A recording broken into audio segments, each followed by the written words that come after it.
The sun therapy is all about near infrared. You want to be happy in the winter?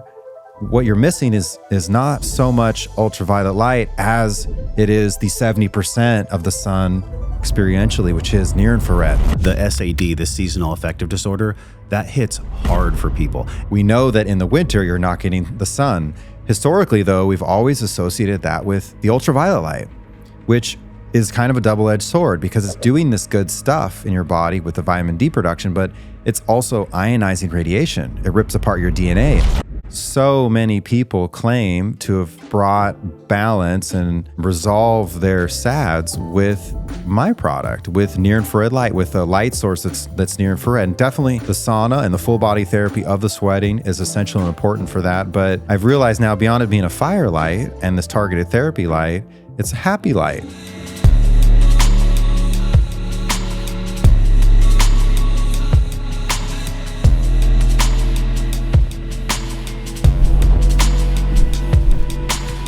Dude, thanks for being here. Yeah, thank you for having me. This is my first in person. It is? It's always virtual. Yeah, I've done No way. 50 podcasts or something. That's wild because you're a talker. So I love doing it. Well, and I love the opportunity of the connection here right now with you. I've never had that before. That's really cool, man. It's a special day. We're gonna show all the people the SaunaSpace we have. When my guests stay, they actually have been using the SaunaSpace, which is, and I get to use it like multiple times a week. So I'm so excited for this, bro.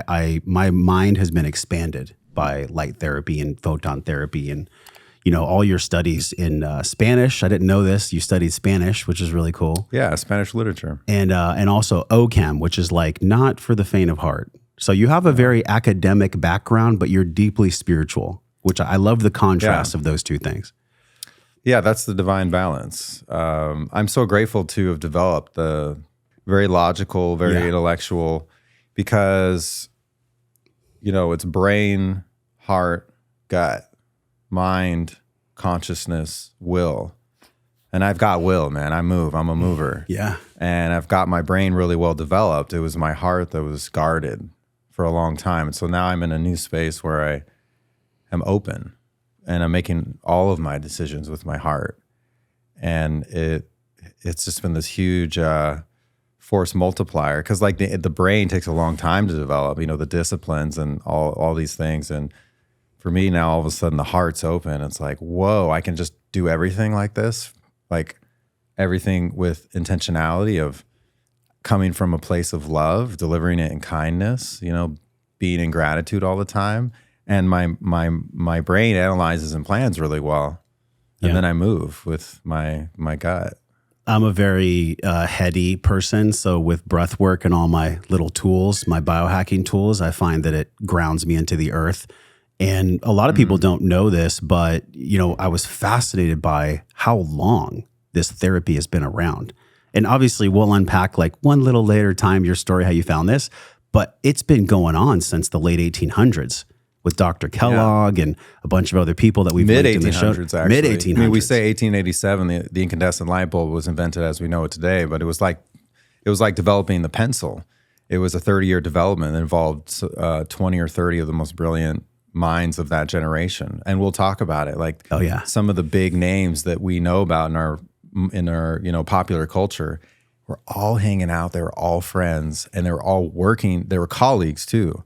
They were influencing each other in these new areas of modern knowledge, that it's just not coincidence, all of it. It was all meant to be. Yeah. And you found it, you were having some pretty severe skin issues from what I heard. Yeah. And that's superficial, but bothered me. We all want to look and feel better.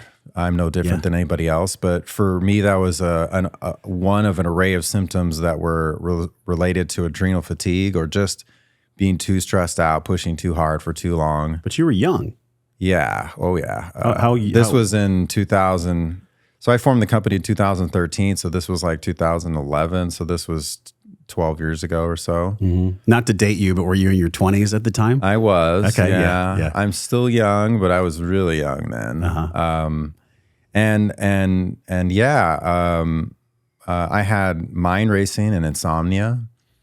And I would just lay there and not go to bed because my mind would be just blazing. And I was lethargic. I had lethargy. So just low energy levels, I probably had low testosterone, I never tested any of that stuff. But and then I had body acne. So my acne was only on my torso behind my kidneys, Adrenals. my adrenals, Yeah. my detox organs, right? Huh. So yeah, I was bothered by it a lot, and I was trying to find a solution, and I got recommended to take Accutane, which has now been taken off the market. That's a very powerful anti-acne drug. And that was a wake-up call for me. I was like, no way, man. I'm not doing that. I'm not going down that path. I've always, I'm an Aries. I've always been kind of like, I'm going to do my own thing. I'm going to think about it hard, and then I'm going to decide and go fast on my own thing. So I got online and did what everybody does nowadays. Dr. Google. Dr. Google. Yeah. Unfortunately, the standard practice of care that's coming from conventional medicine is not bringing any real solutions to the problems related to chronic illness. They're great for trauma care, but otherwise they appear to be an abject failure at dealing with anything underlying. So Dr. Google said sauna kept coming up, and the idea of detox, and like, oh, wait a second, I'll purify my body and then it'll work better. It's like you can apply that to a car and anything else. Is it really that simple? And so then, sauna kept popping up in the literature. Sauna has been shown to extend your health span. So the years of your life in which you're healthy, and you're like, whoa, that is great. I'll have some of that. It reduces all-cause mortality, so your risk of dying of all things. So like, okay, I'm sold. And then at the end of my research on that, I came across this guy named Dr. John Harvey Kellogg. And so you hear Kellogg, and the old me was like, whoa, that's the cornflakes guy. That's who wanted to lower male libido. And then people, Dr. Kellogg. Well, it was actually, I was researching, it was actually his brother. Did you know they had a huge lawsuit with one another? Yeah. So Kellogg, the people that say made the cereal, it was actually his brother, and he had to apologize, and they changed the box of cereal. That's a total sidebar. What a funny to Photon ego therapy. story. But those brothers did not like each other, man. Kellogg's. Yeah, so the Kellogg we're talking about had a sanitarium in Battle Creek, Michigan, and 4 years after the light bulb was invented, 1887, this guy looks at these light bulbs and he's like, oh my goodness, we should make a sauna with this. There's something going on here. So he invented what's called the electric incandescent light bath. He also invented some other things, the arc light bath and the photophore and some other things. And so long story short, he proceeded to use his electric light bath sauna in his spa, his sanitarium it was called. That's what they used to be called, in Battle Creek, Michigan, on over 50,000 chronically ill patients, which used to be referred to as invalids. We don't really use like that term. We don't like that anymore, Yeah. but That's that's the way he describes it in his book. Yeah. So this is all just for historical context, of course. But so he logs over 200,000 sauna sessions with all these patients, documents all of it, and develops very rigorous, precise protocols on how to deal with each malady in a book he published in 1910 called Light Therapeutics. And that's not even the whole piece of the puzzle, but basically there was a huge movement that came out of the naturopathic doctor sort of like lineage. This is pre-American Medical Association, pre-FDA, that chiropractics and all the cancer spas across the U.S. were all a part of. But there was a huge component that was forgotten for like 80 years, and that's light therapy and light therapy sauna using incandescent bulbs and color therapy, which is a sort of a portion of light therapy, all going on, having incredible results. And when we sit down and we buy things for ourselves, what are we doing? We're doing a cost analysis. We're thinking, okay, I want high value. Okay, what's high value? It's high benefit, low risk. And we do that, and then we calculate and we buy or we don't buy. Yeah. And here we have such high value therapeutics that even today, we're still not using as a first line therapy. And yet they were so successful, and they're so affordable, and they're so safe that all of these things that I do at SaunaSpace, and not just me, light therapy in general, sauna in general, have in the modern context, 130 years of safe use testing with millions of people. There is no pharmaceutical drug on earth that can claim that. Mm. And then with sauna and light therapy, if we go back farther, which we'll talk about heliotherapy, sun therapy, and sauna, that goes back thousands and thousands of years. Mm. Let's get into that now. Yeah. This podcast is brought to you by not drinking alcohol. That's right. Stop drinking alcohol. It's crushing you, especially if you're doing it as a way to check out of life. This podcast is brought to you by something more healthy. Instead of alcohol at the end of your day, when you need to de-stress and let go and sleep well, do it without alcohol. Do it without hurting your body or using depressants. Use full spectrum cannabinoids instead. Full spectrum cannabinoids by my trusted and really the only brand that I use at all when it comes to cannabinoids to fuel my endocannabinoid system or CBD or healing plant medicine. Hands down, it's only from Cured Nutrition. It's been that way for years. If you head over to joshtrent.com/cured and you use the code WellnessForce, you save 20% off your entire order. Check out that link right now, joshtrent.com/cured. You can just tap your player, click on your phone or wherever you're listening.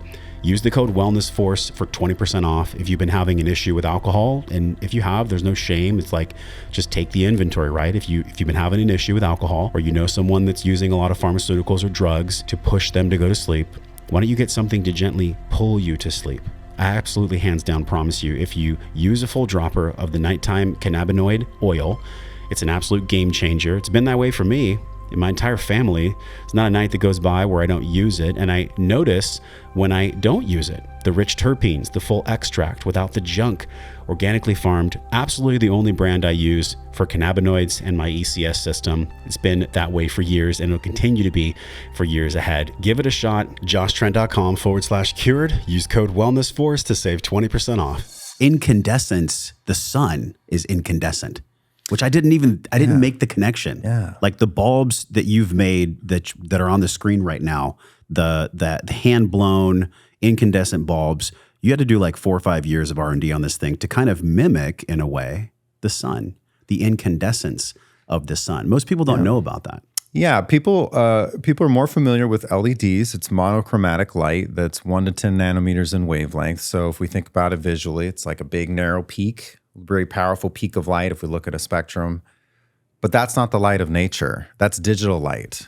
Yeah. So that's kind of like vitamin C powder versus the orange. What we evolved under for billions of years from a mitochondrial perspective is light in its natural form, and natural light is analog. So it's not discrete. It's continuous. It's a continuous broadband emission.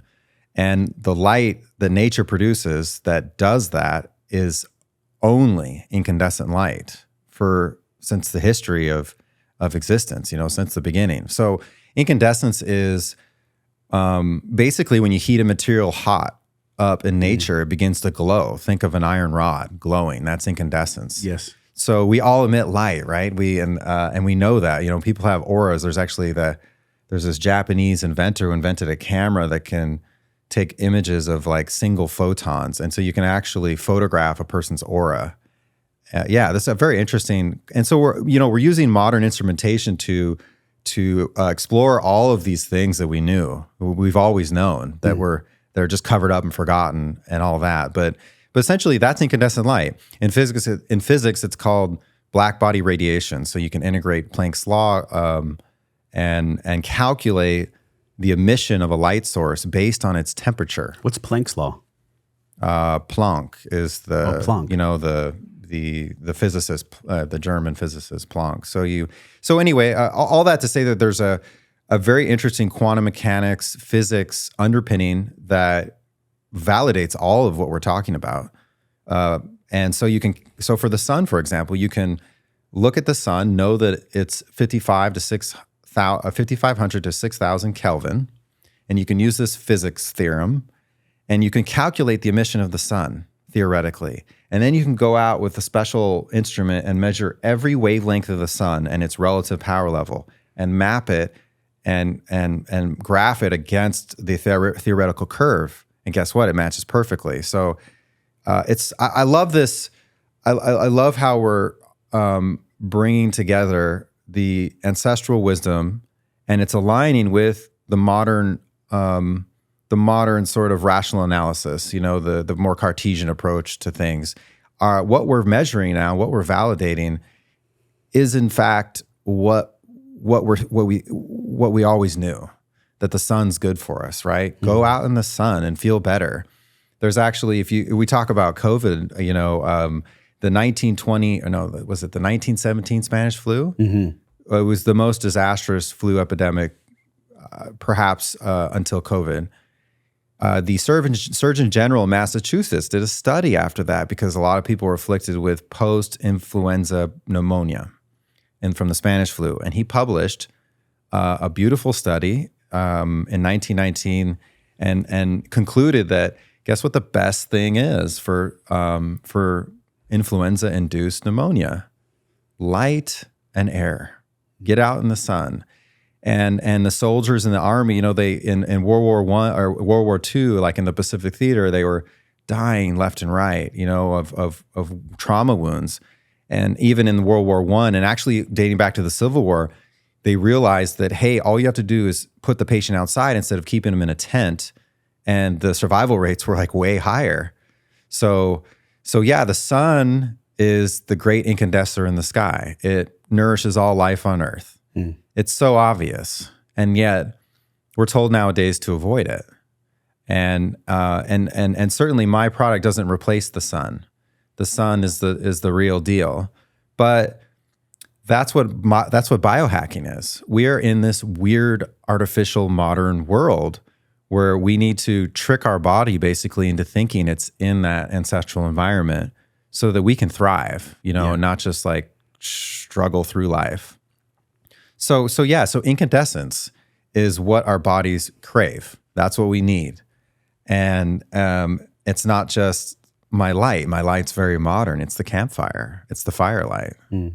We have a 30, 50,000 year relationship with creating our own fire, humans, and maybe longer than that. We don't know.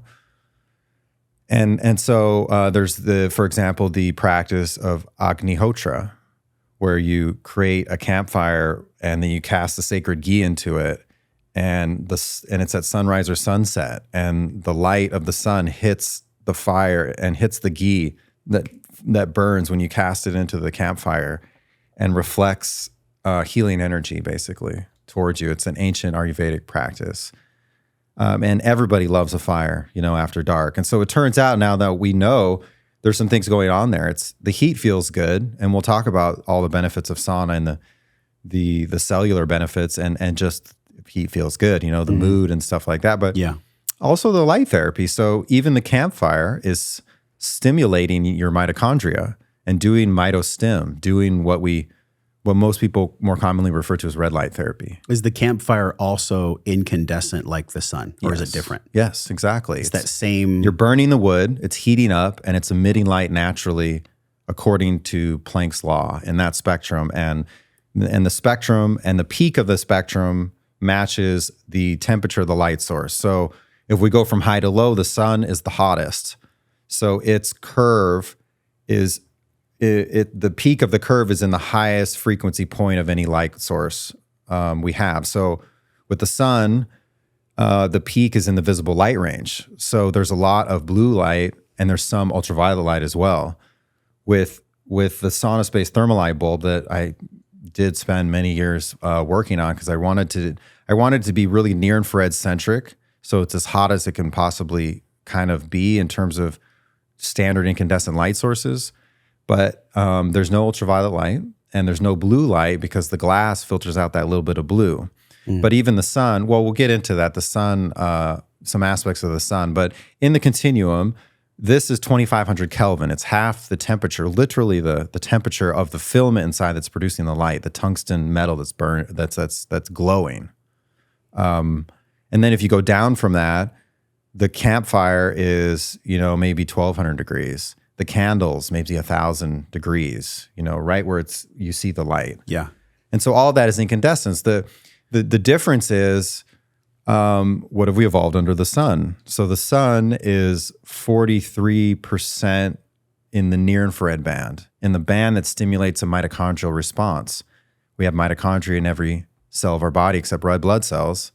And of course, most people nowadays understand how important the mitochondria is, how important mitochondrial health is. Everybody's talking about it. That's because the mitochondria is a free agent in the cell that has a symbiotic relationship with the cell, where billions of years ago, this prokaryotic cell, or the cell that had no mitochondria, was like talking to the mitochondria. They had a conversation. The mitochondria's like, well, I could use some safety and some protection, I'm kind of alone out here. And the cell was like, well, I need more energy, man. I can't do all this on my own. So the mitochondria is not just an energy producer in the cell, it's a caretaker of the cell. It actually rejuvenates and revitalizes the cell. And we see that now in the published literature on photobiomodulation, light controlling biology, just really everything. It produces growth factors in the cell. So there's regenerative effects, inflammatory mediators. So you get immediate inflammation reduction. But you also have, and that's cellularly, but you also have very interesting that are not associated with sauna as much or specifically are the anti-aging effects.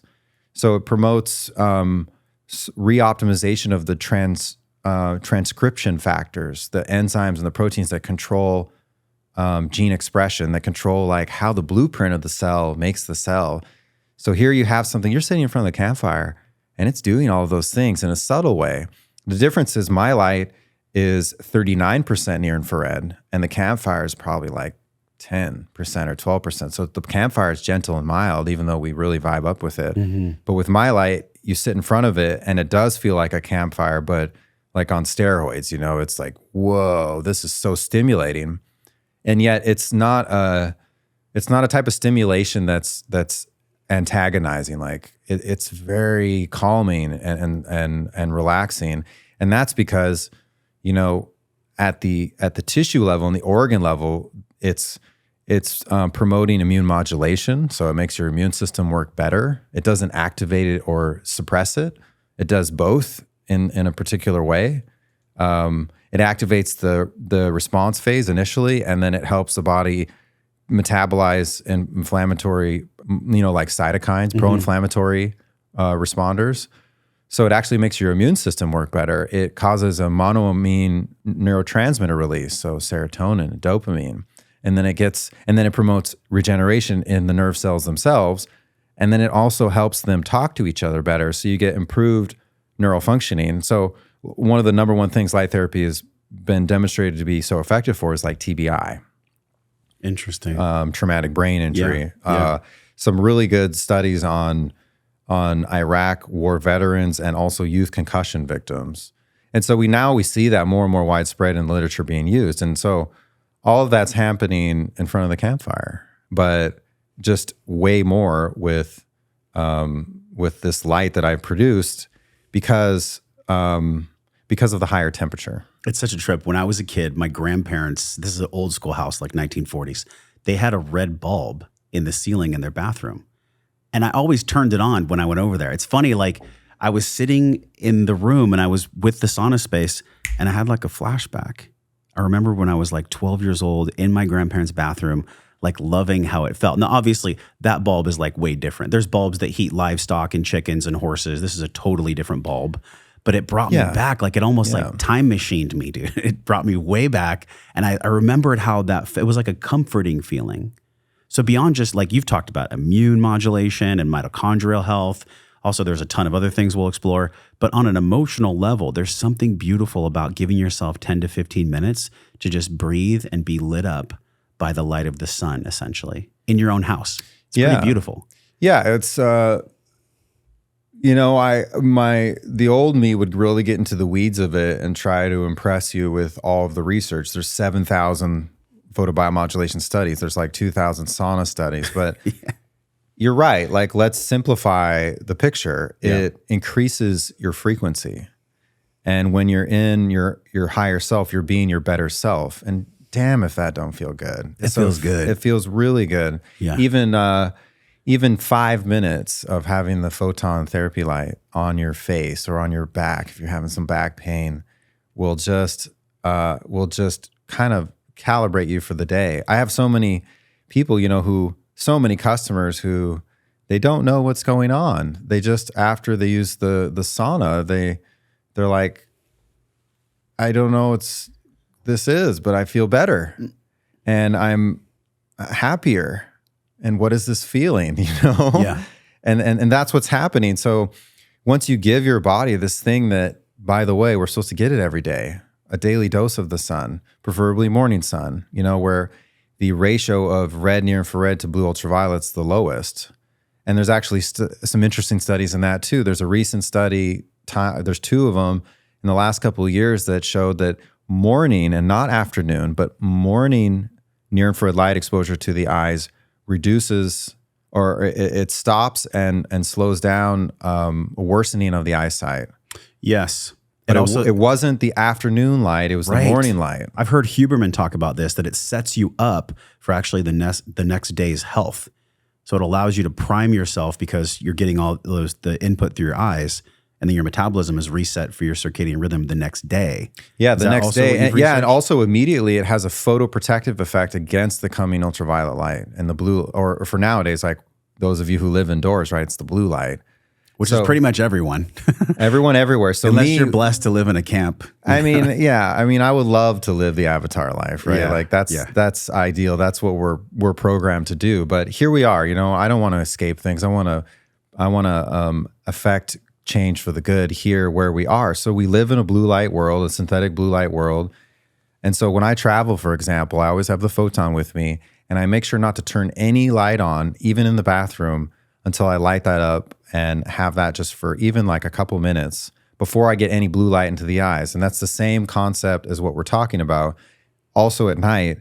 But in the morning, if you get blue light into your eyes first, it has an antagonistic influence on the rest of your day. It already gets you into sympathetic dominance. You already start to get stressed out because that's not designed to happen. What does the sunrise look like? It's red and orange. That's because in the beginning, it's only near infrared and red. You can actually stare at the sun on a flat horizon for like a couple minutes, depending on your color of your eyes, for a couple minutes, like without any risk of that. Of course, I'm not a healthcare practitioner, Josh. You'll have to, all y'all have to explore this for yourselves. But in the first few minutes, that's true. There's no blue or no ultraviolet. It's all red. So we get that in the beginning, and the rest of our day's good. There's something that we're drawn to it and we don't know why. It's all this mitochondrial activity that really is this ancient bacteria that's telling us to do the behavior. In other words, we look at it, it feels good, but so many people start their day by flicking on these lights. And by the way, these lights flicker. We can't see them, but they're flickering all the time. And that flicker combined with the blue, I'm sure messes us up. So there's some kind of healing component to the photon that allows that to be I'm glad you brought fixed. that up. So flickering light is known as pulsed light. It's digital light. It's light that's turning on and off many times a second. So all of these these are LEDs or fluorescents? I think they're LEDs. Yeah, so LEDs flicker 120 times a second. So it's 120, which is 2 times the 60 hertz electrical supply that we have. So it's turning 100%, the wattage that's hitting your eyes is 100% on and off 120 times a second. So that's obviously like a strobe light hitting you. And all of the modern lighting is afflicted by this, all the fluorescent lighting, all the LED lighting, which is actually mandatory in so many places nowadays. And there's definitely a fair amount of research on the nervous stressor effect of that, like people getting migraines, having neuropsychiatric symptoms like depression and sadness and anxiety, just with screen fatigue, working with the screen. So that was a new understanding that I actually had with the Photon, because I originally invented I modernized Dr. Kellogg's sauna, right? And that was the first product at SaunaSpace for many years. And I still have one of them. It's made out of pine. The first Photon I made, and I made it for fun. And then somebody's like, I think other people would like that. And I thought to myself, well, I like it. So let's see what happens. Let's go with this. And then I introduced it and it really caught on. And we'll talk more about why it's so clever, why it's so valuable.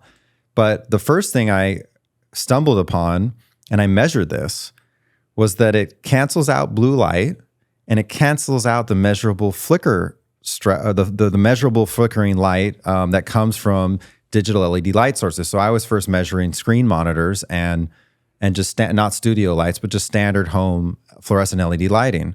So when you hold a spectrometer in front of the light source and then you bring the photon in, and it doesn't have to be like close, it can be 4 feet away, the non-flickering near-infrared dominant photons coming from the thermalite bulb enter into the space, and the spectrometer shows like that the blue light peak drops to 0. It's incredible. So it's canceling out the measurable blue light. So if you're canceling out the measurable blue light, then you're minimizing the amount of blue light that's actually hitting you.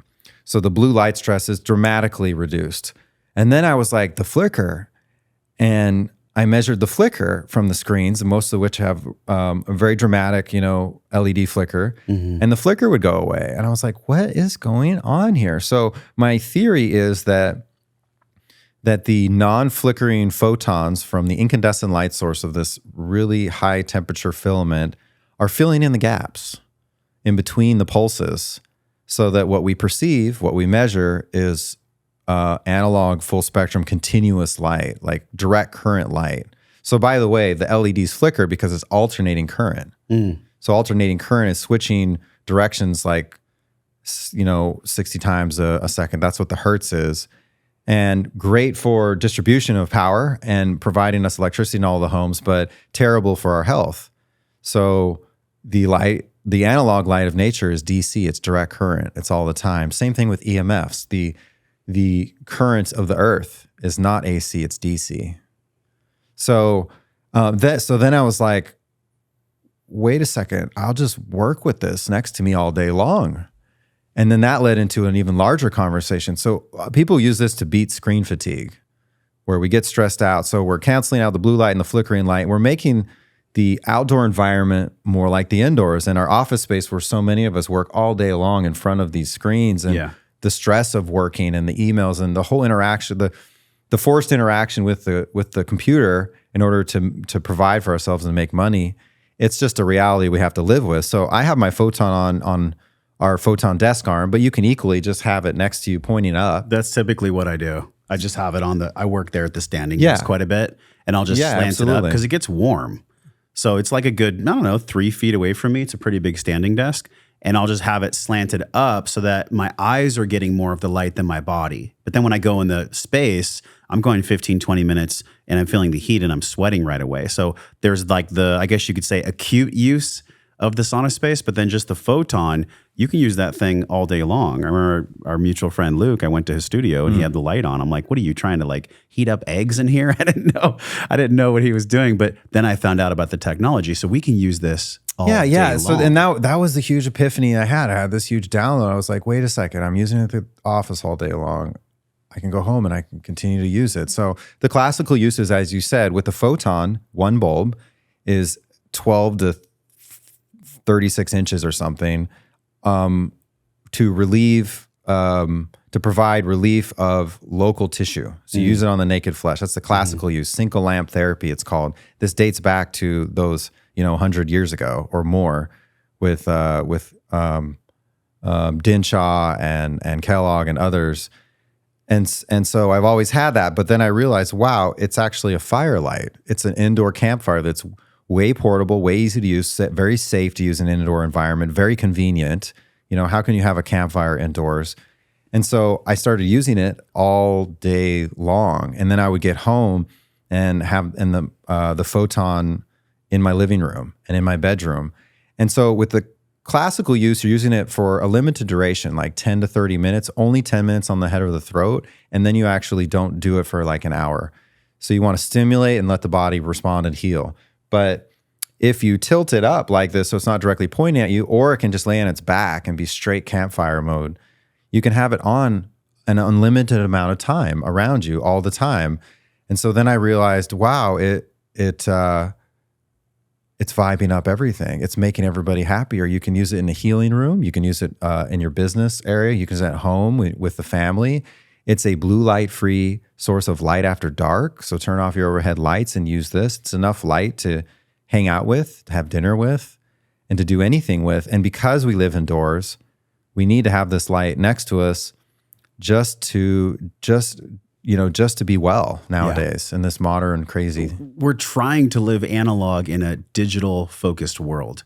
That's really what this is about. We're trying to, people think that biohacking is like this crazy thing. I actually believe it's totally necessary. If you came into the studio, y'all, you would see we have the Lila Quantum, we have the Soma Vedic, I have a new device I'm testing out, I have Brian's SaunaSpace. Like all these things help me to really combat the normalness, which is really not normal at all, of our digital world. And I'm curious, like, do you stack other things with the SaunaSpace, with the photon light therapy?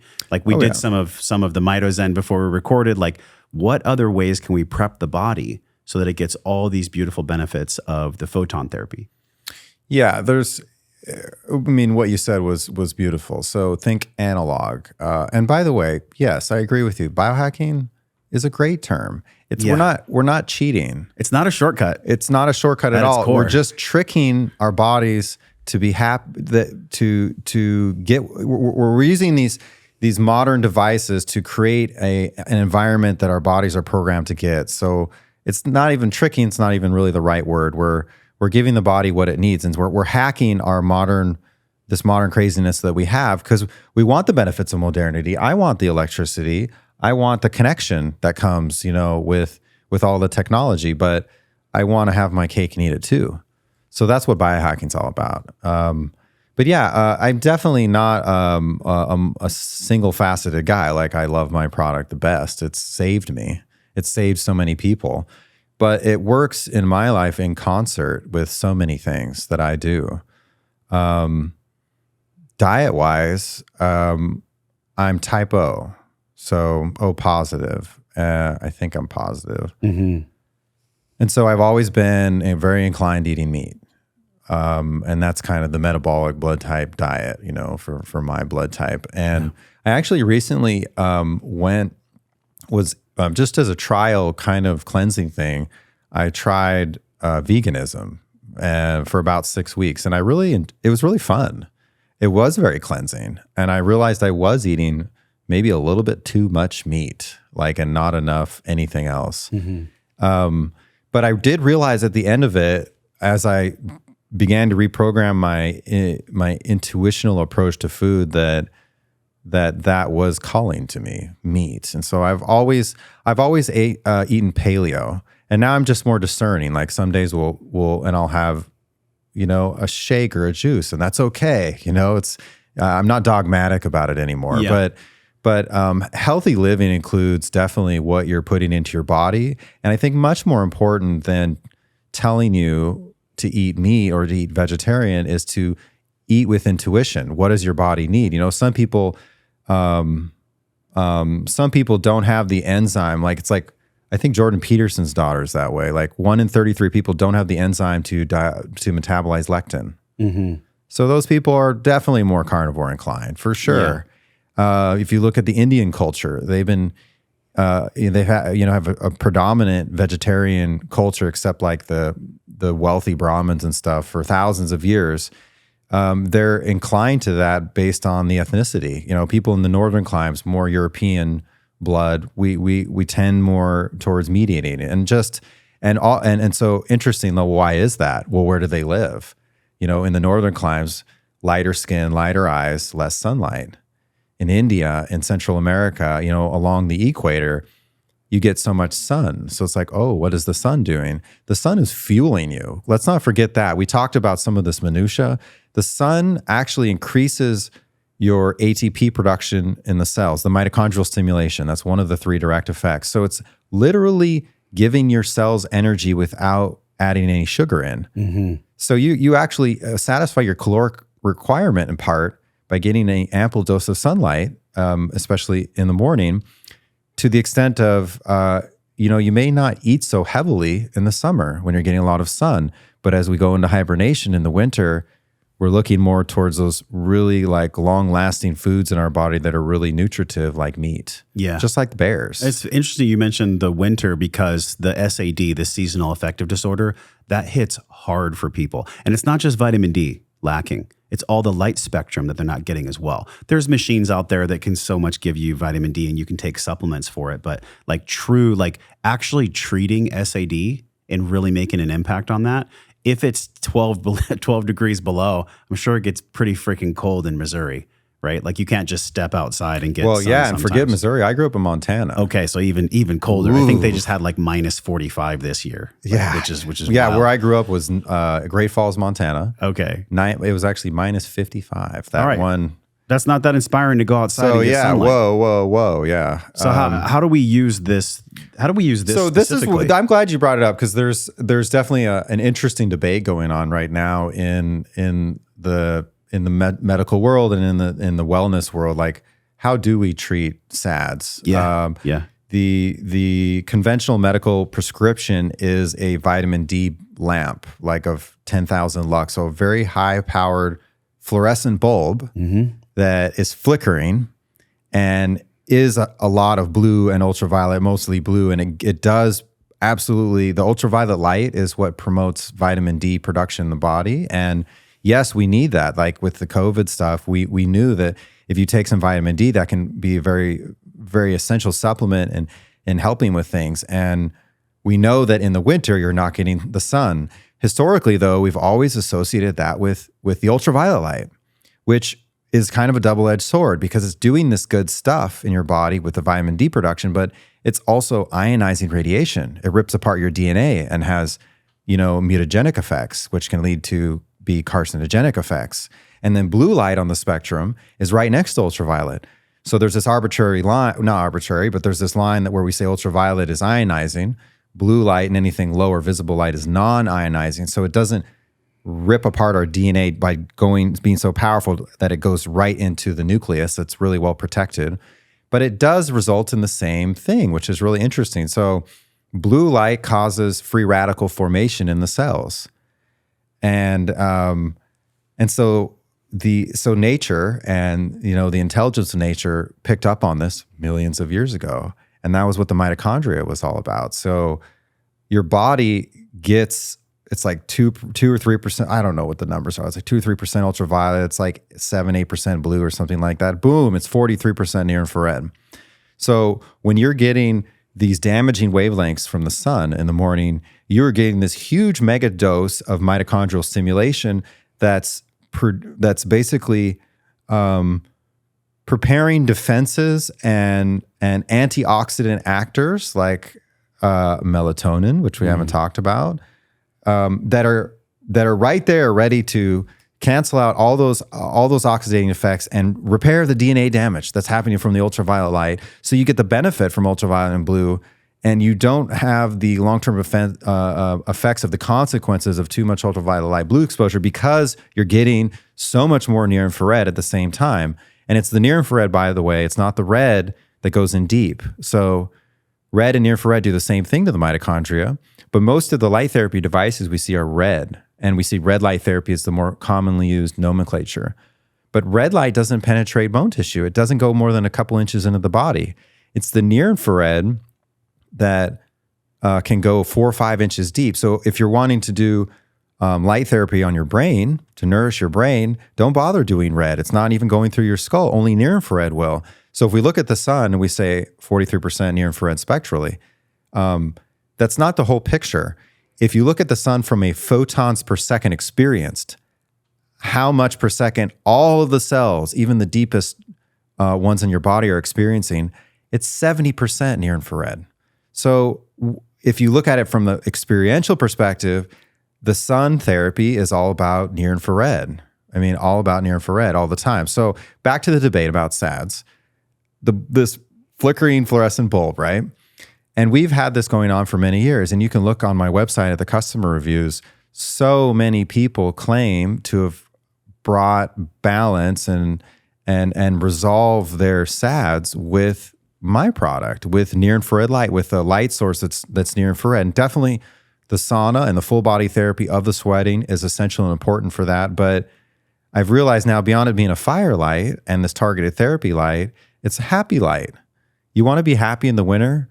What you're missing is not so much ultraviolet light as it is the 70% of the sun experientially, which is near infrared. Not even really red, it's near infrared. And that's the heat sensation. So is heat part of the equation when we look at that? It is, but the story is a little more complicated than that. So when we say near infrared, that's sort of an arbitrary range that's been defined. So let's break it down. So ultraviolet light is sub 400 nanometers. And then we have visible light that's 400 to 700 nanometers, starting with blue, Roy G. Biv actually starting with violet, going to red. So red is the longest wavelength visible light. That's 600 to 700 nanometers.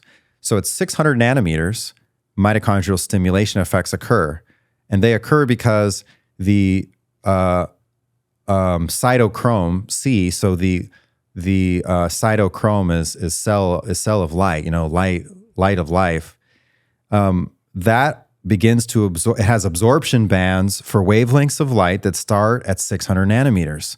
So at 600 nanometers, we get mitostim effects. And then we get to 700 nanometers, and now red light is basically ended. And by the way, this is analog, so there's a little play there on these brackets. But so now we're into the range that's commonly known as infrared.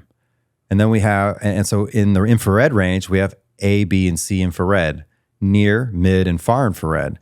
Near because it's next to red. So this is just a modern way of breaking things down. The light of nature doesn't care. It's all of these wavelengths simultaneously. But back to your question, it's like, well, what we're talking about infrared. Most people think, oh yeah, I have an infrared sauna.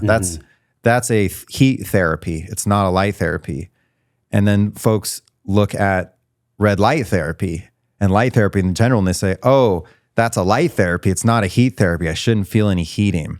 And that's a common misconception, even today with our product, like the name of the company is SaunaSpace, and people understand the light therapy and the near infrared, but they ask us, so am I going to heat up in there? Yeah. And you have it, and you sweat like amazingly, really quickly, right away.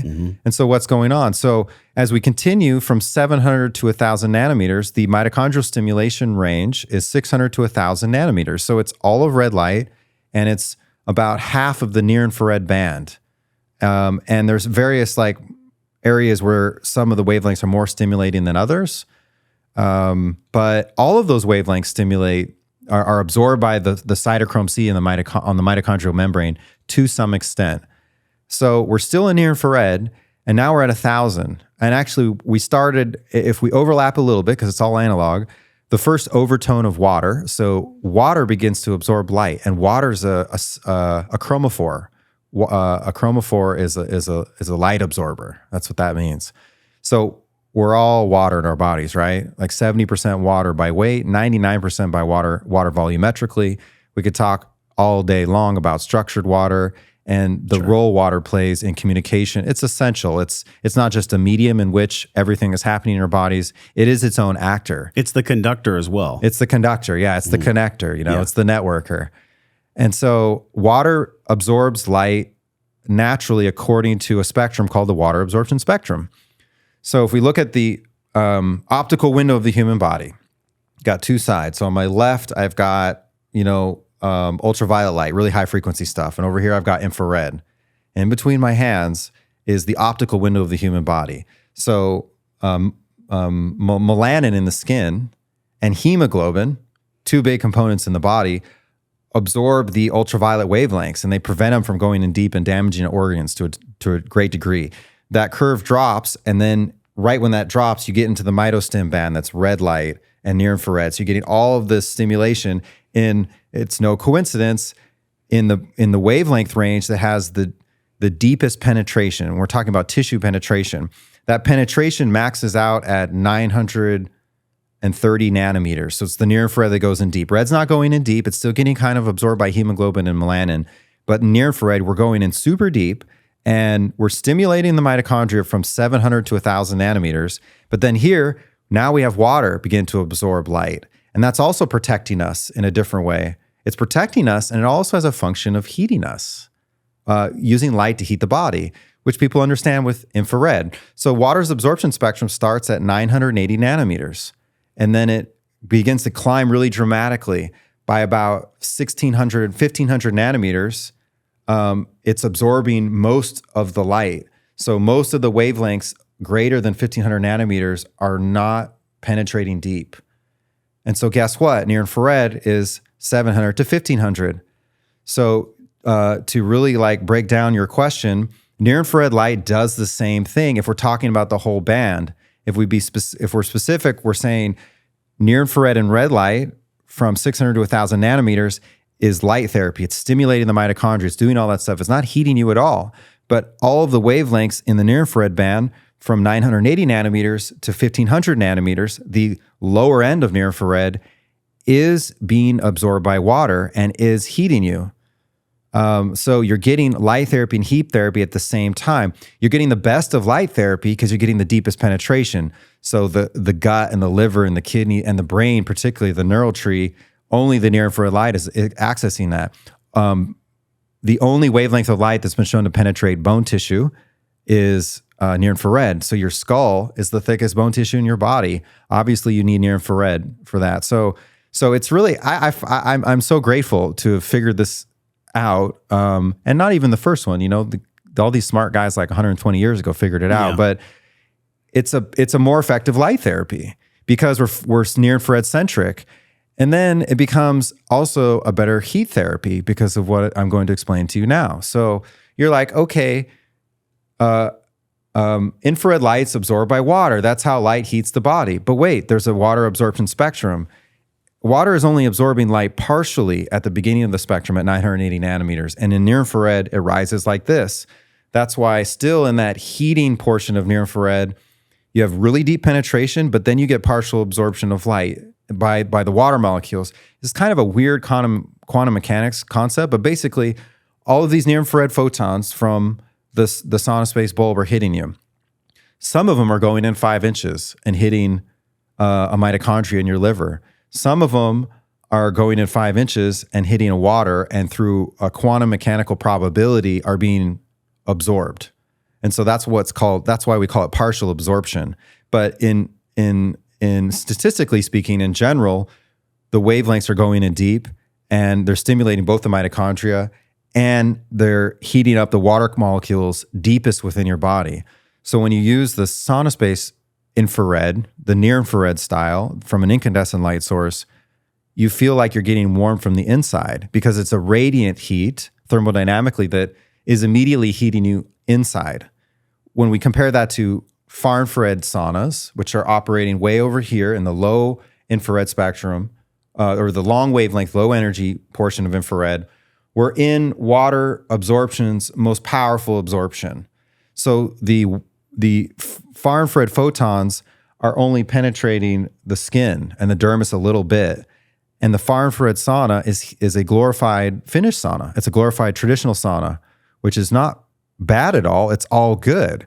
But it's the least efficient way to heat human tissue. Mm-hmm. It's just not a radiant heat at all, even though we're saying it's light. It's essentially, the far infrared heater is heating the air radiantly.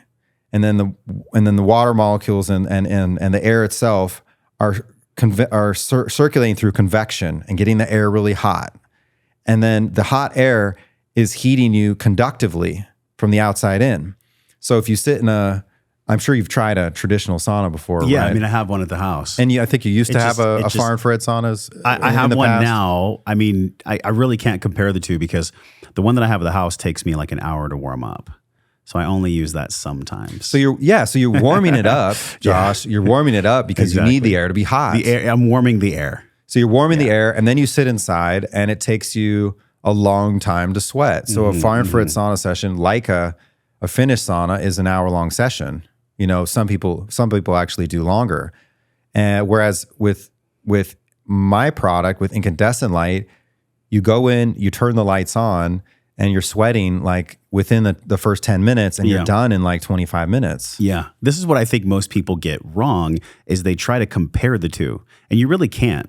Like comparing what you're doing with the photon therapy, it's much, much different conversation. Here's my take on it. When I go and sit next to the actual red light, I can feel the heat on my skin. And from what you just described in your scientific unpacking of the onion, there's many things that are going on in my body that I have no ability to understand in that moment until you told me now. I'm sitting there, I'm getting the heat on my skin, and I'm getting all the benefits of the infrared, which is way different than when I go sit in a traditional sauna. Yeah. So they're two, I want to be really clear with everybody, they're very separate.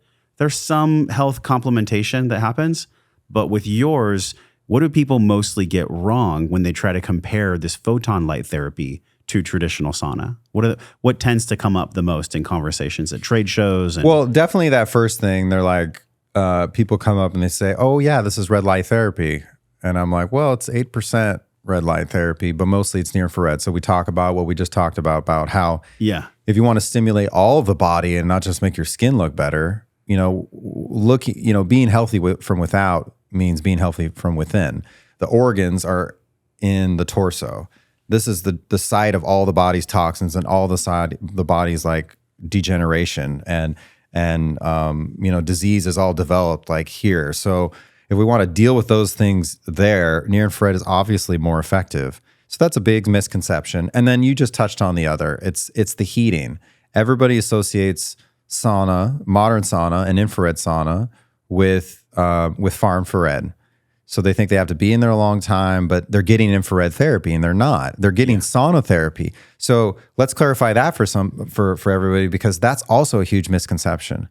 It's like you have all these saunas and people think, oh, the infrared saunas or the far infrared saunas, are doing something different than the traditional saunas, which are doing something different from hyperthermic therapy, which is doing something different than the sauna suits and the heated blanket beds.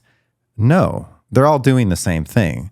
Cellularly, we'll talk about that, heat shock proteins and stuff. But if we look at the sauna research, and you can check out Dr. Rhonda Patrick's paper from last year, her summarizing paper, it was so wonderful. If you look at all the large cohort studies on the use of sauna to treat disease, the outcomes are measured by sweating out 1 to 2 pounds of water and raising core temperature by 3 degrees Fahrenheit. So it's fantastic that you see in these crazy, these funny Eastern Asian studies where they have like people wearing sauna suits. It's not a sauna. There's no heat source. It's basically a big foil suit that you wear, and it causes your body to go into a hyperthermic state. We're raising core temperature by a few degrees, and we're sweating out some water.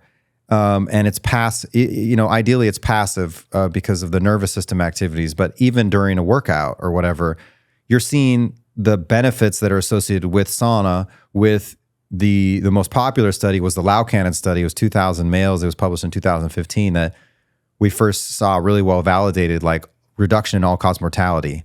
They were measuring heart disease and heart attack and stuff like that. But it was a 20-year study on like 2,000 men. There's nothing more powerful than that to demonstrate like this stuff works. I have to mention what's interesting about that study though is they did a follow-up in 2021, continue to follow these guys for another 5 years, and instead measured dementia outcomes.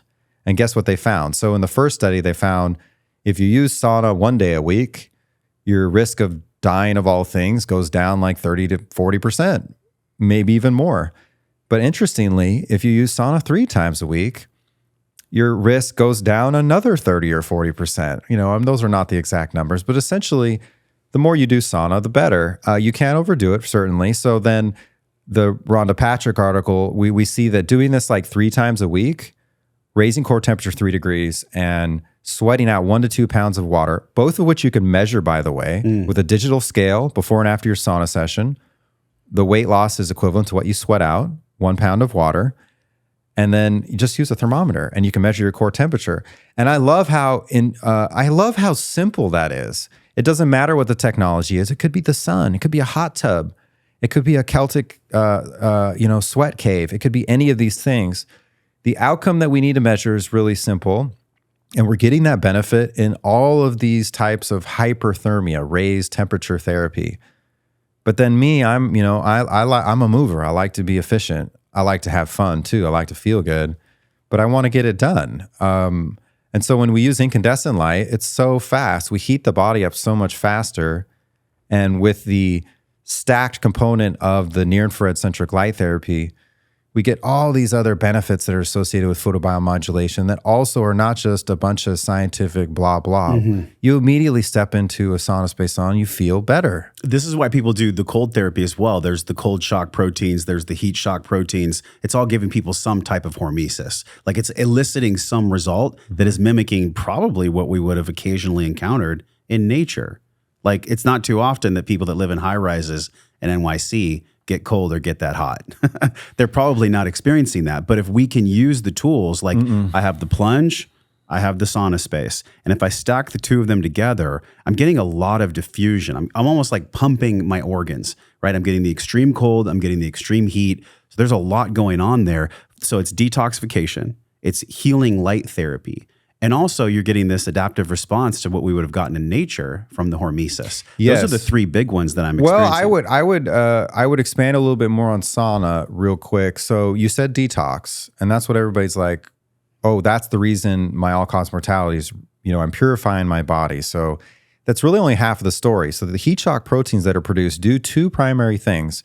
One is they make cell detox work better, but what they're doing that's more fundamental is they refold and redistribute misfolded proteins. So your proteins in your body, this is really trippy. Let's go. So the proteins in your body, they're like the line workers. They're doing all the work. They're the employees. They're taking care of everything all the time. That's what your DNA does. Is it codes proteins. That sophisticated ones are enzymes, but even the basic cell receptor proteins, it's the infrastructure of the entire body.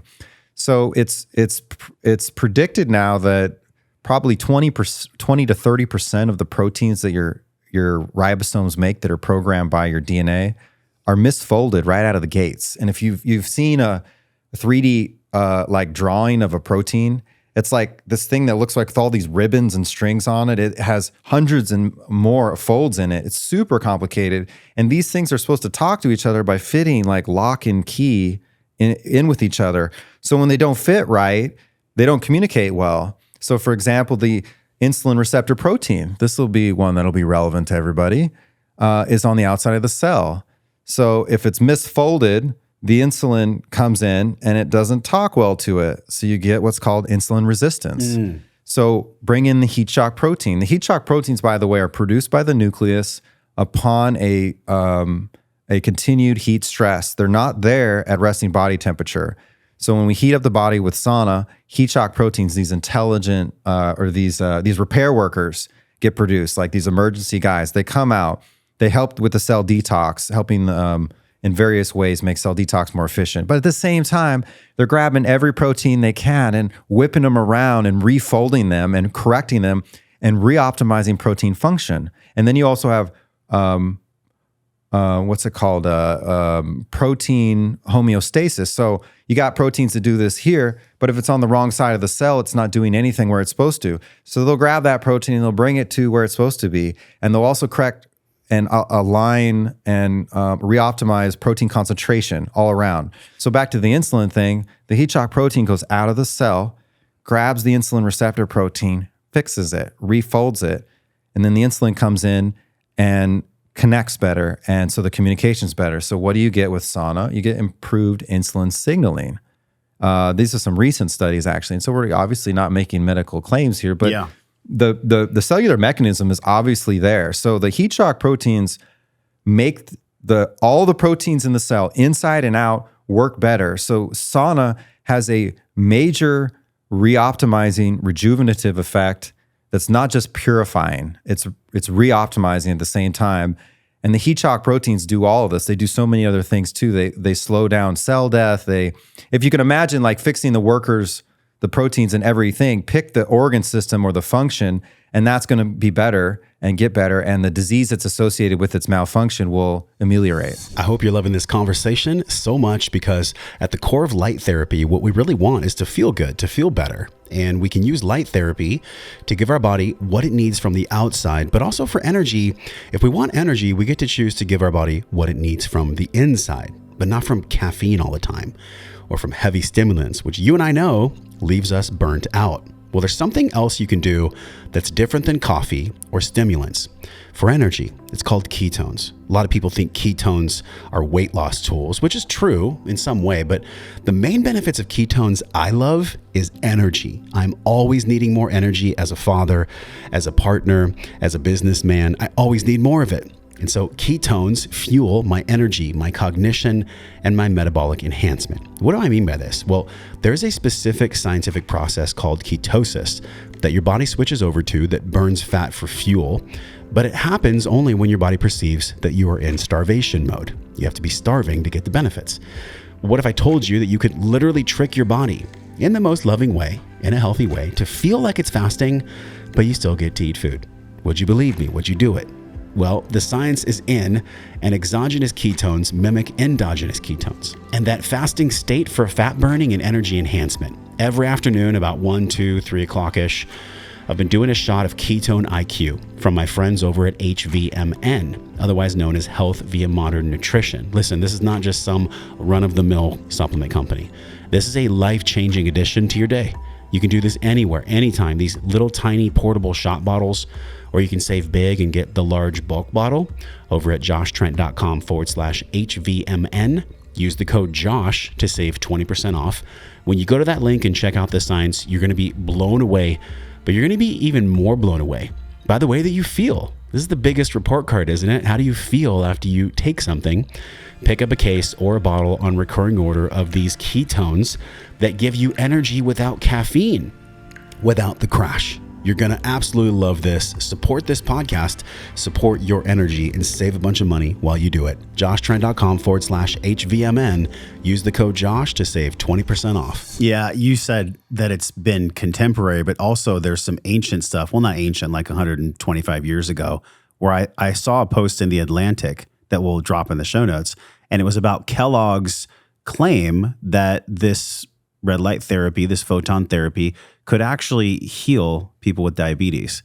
Now, I wonder, like type 1 diabetes is something where that's epigenetically expressed, but type 2 diabetes is a behavioral thing. So if somebody's, sure, carrying extra weight, they have 40 extra pounds, 60 extra pounds, and they're doing a dietary change, could this therapy actually accelerate the repair that's going on, that's needed for type 2?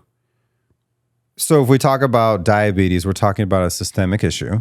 So the pancreas is not able to really produce the insulin that it needs to. But why? So if why is it not producing enough? It's not producing enough because the insulin, it's pumping out insulin. Yes. And it's not signaling well. It's not connecting with that receptor cell well. So as the insulin receptors malform, the pancreas begins to produce more insulin and more insulin, more insulin. So you get insulin resistance. And then you have all the wide array of symptoms that are associated with diabetes that occur when that system's broken down, because insulin's this major hormone, right? And the hormones are the master molecules of the body. So talking about a serious, primary crucial system in your body that is breaking down. So what I would say to that is any full body heat therapy will be absolutely helpful. I just think mine's the best. But not to toot your own horn, but beep, beep. It's been experienced that you've had this through yourself and almost 10 years through me. And you can go on my website. There's definitely some pretty amazing healing stories in that regard. But overall, I think it's interesting that people want to know, is this going to be helpful for me in my particular issue? And we don't have enough time to talk about all the things. So I think it's really important to emphasize that this is one example of improving hormone function with sauna therapy and with light therapy, both of which just come in a better flavor with what I do. You also see improvements in people who have Hashimoto's and thyroid issues where their thyroid's, either hyper or hypo. And various other hormonal systems of the body. And so, yes, these things seem to be increasingly demonstrated in the literature with human studies, but there's also so many like animal studies. And then there's all this ancient wisdom of like, oh yeah, guys, this has been working for a long time. Like try it out. So yes, especially type 2 diabetes, but I wouldn't even say type 1 diabetes, not that particularly, but you said the word epigenetics. So epigenetics is the 3D architecture of the DNA. It's also this really complicated thing. That which is available to be the part of the blueprint that's available to be read is highly dependent on the 3D arrangement of the folding of these really complicated things, or, our DNA structure. So when we do light therapy and we do photobiomodulation, just as when we do some other healing things too, doing like applied kinesiology, doing other forms of neuropsychiatric therapy, there's so many different amazing ways to do that. We actually see epigenetic changes where the 3D architecture changes. And so what happens is proteins that were not available to be made are now available to be read and made. And so we see that, a very, not, definitely with what I do, but like even with sound therapy or just talking to someone and having a moment and having a release of stress or tension or having a resolution in some kind of personal relationship causes an immediate physiological response like vasodilation and all that. That's epigenetic change. Your cells are literally changing. You're literally not just anti-aging them, you're correcting you're correcting your genes. And so things that we may have inherited from our ancestors and are manifested and sort of present in the epigenetic structure are also things that we can address. Mm-hmm. We're not just stuck with these things. We can reprogram them. There's definitely a spectrum there of what you can do to what extent, but I'm a big believer in knowing, not believing, but like really knowing that you can correct almost anything if you put your mind to it, make the decision that's right for you from the heart, and then go ahead and will that into existence with disciplined practice. My product is all about making that really easy and convenient, in your apartment, wherever you're at. So you don't have to like have a huge sauna or, you don't have access to sunlight all day long, or you have an acute thing, something on your foot, something that's going on. You really need to hit it hard for a while. You need to have this in your home to do so. If you have to go to a clinic or something to do that, it's just not, There's a practicality that we have to address as human beings because we carry lots of responsibility. Like I'm a dad, about to be another dad in April. So like 2 kids and the responsibility that I'm holding. I mean, I love what I do. I love this, but there's also like the weight of that responsibility. And I feel like if there's a lot of weight and we don't have a way to temporarily assuage and heal and nourish our nervous systems, it's going to be really hard to carry more weight. So if people are living in high rises or if people are stressed out, in other words, just the average human condition, there has to be a way to make this practical. This is where I think this steps in. Mm-hmm. If it's practical, if it's something you can do in like 10 minutes, 20 minutes, then you can actually see the needle move. You can start to feel and see something different. Because if I have to go to a clinic every time, or if I have to make an appointment at a place, that's more time out of my day. So there is something really cool about this, the practical aspect of this therapy. Yeah, when you said weight, it reminds me of that Milan Kundera novel, The Unbearable Lightness of Being. Oh, I haven't read it. Well, you'll have to read it sometime. It's really kind of a tangent, but we associate meaning with weight and significance with weight, and things that are important and have value have weight. But there's such power in lightness and the lack of weight. And so, if you go to someone, you're like, this is going to be really good for you. This is another thing you have to add into your regimen. Even that word is like, I know. Add it to your toolkit, right? It's another thing that you have to tick a box on. It's like, oh my God. You either get the eye roll or the eyes glass over, or you get a stress response and they're like, I have to do more for my health and it's going to take up more time. So we don't want that.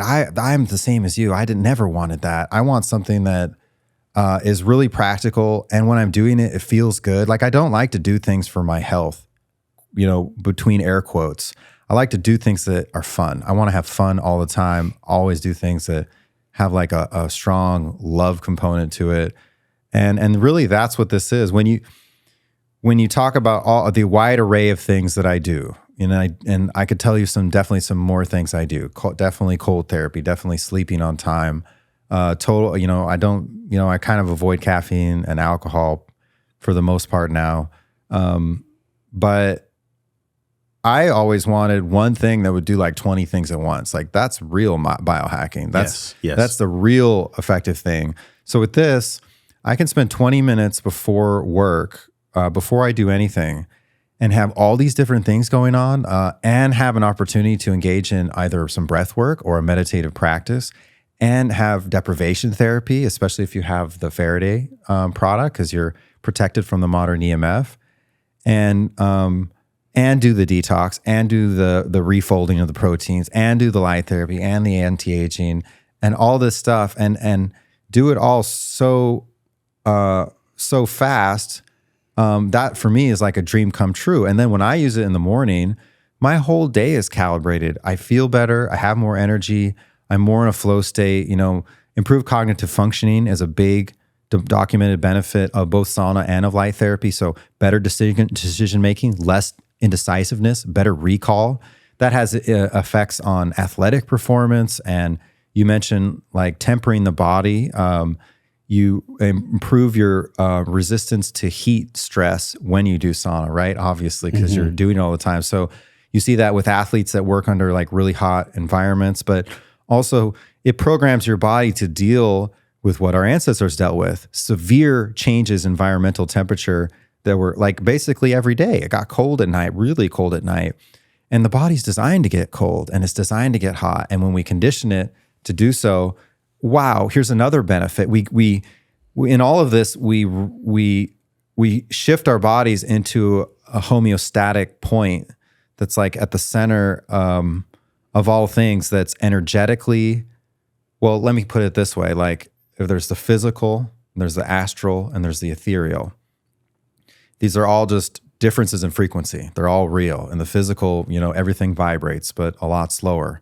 And then the astral and the ethereal, it's an entirely energetic layer or component to the universe, but it's super real. It's just such a high frequency, it doesn't really have a physical state. So what we want is homeostatic alignment at the center of all of that, so that our physical, astral, and ethereal selves are all aligned. And when we do that, we feel better, we work better, we act more out of love, but we also become more resilient. We respond better. And then when we get stressed and we get out into the world and things are, in our face all the time, we're in the flow state, we're good. And of course, all of these basic physical symptoms that so many people deal with nowadays, of course those get better. But more importantly, our hearts expand and our brains work better. And then we're better in our family life, in our personal life. We're better in our professional life. We become more forces of good. The frequency just goes up. Yeah, if we're responsible for our own homeostasis. And I like the bands you talked about with the three, but I feel like if we don't start with the physical, nothing else can really happen. Oh yeah, I mean the physical's at the bottom. If my physical health, that's why I teach the Pentagon: mental, physical, emotional, spiritual, and financial. But at the bottom is always physical. Because I live in this body. It's my meat suit. It's mostly water.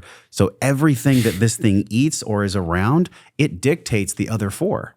So if I'm really loving myself and, sometimes I get out of it and I go back into the care to find the homeostasis, man, it's always this moving target. But if we can stack the environment and the odds of the environment in our favor with the right kind of tools, one of them being the SaunaSpace, we're just going to be going in the right direction. And by right, I mean most loving for ourselves, most caring about me, so that I can care about my partner, my children, my business, and everything else. It is. And it's the most accessible too. It's a good point to make. Like you don't even bother with the astral and ethereal. Yeah. If you're not taking care of the physical foundation, 3D, the foundation of the home. It doesn't matter, man. So look, we covered a lot of science. You rocked my world.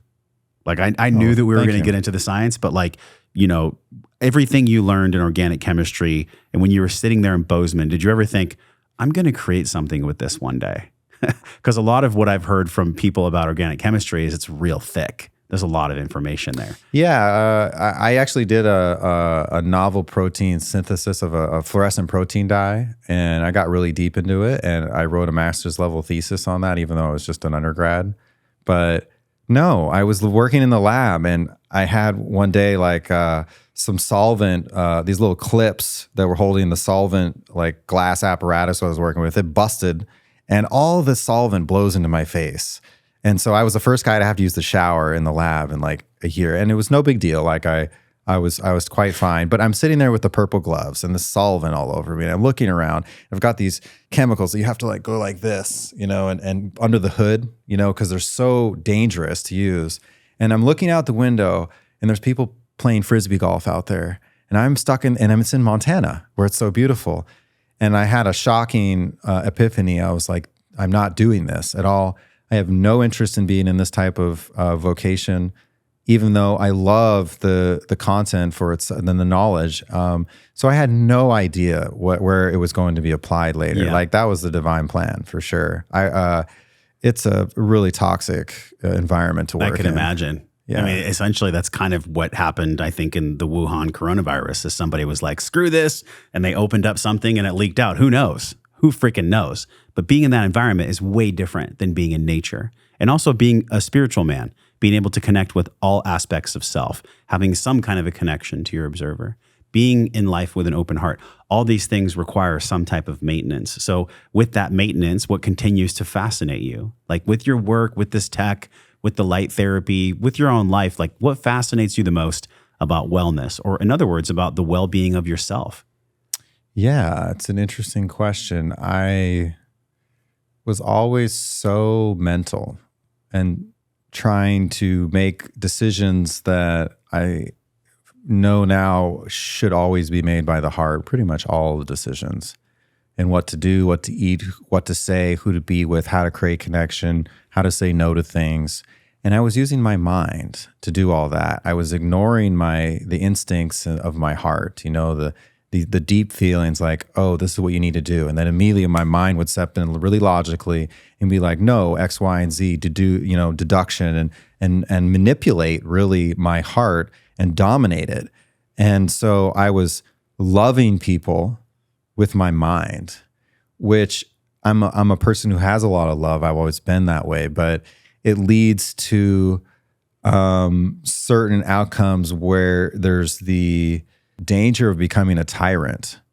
You're right. The mind knows it's right so much that you get into like a savior complex where I'm going to help you because I know what's right for you. And so my realization that I've had sort of recently is, I think it affects a lot of people too, is the savior complex thing. And look, I mean, I'm making this light therapy and this sauna stuff. Of course, I had the potential for having a savior complex, but I realized that you can't help anyone. You can only help them help themselves. And that's a big part of my current interest, which is developing my heart as a decider. The mind is a processor of external information, and it's really powerful. And as we're mentioning these three, and you mentioned two other ones too, for me, like just the triangle, it's in the three components, it really simplifies things. The mind is a powerful tool. We need to maintenance it. We need to maintain it and invigorate it. And the gut, physically the gut, but also from the recollected knowledge perspective, from the intuition, we need to use our gut and take care of it and use it for what it's intended. And then most importantly for me is use the heart. The heart is the consciousness.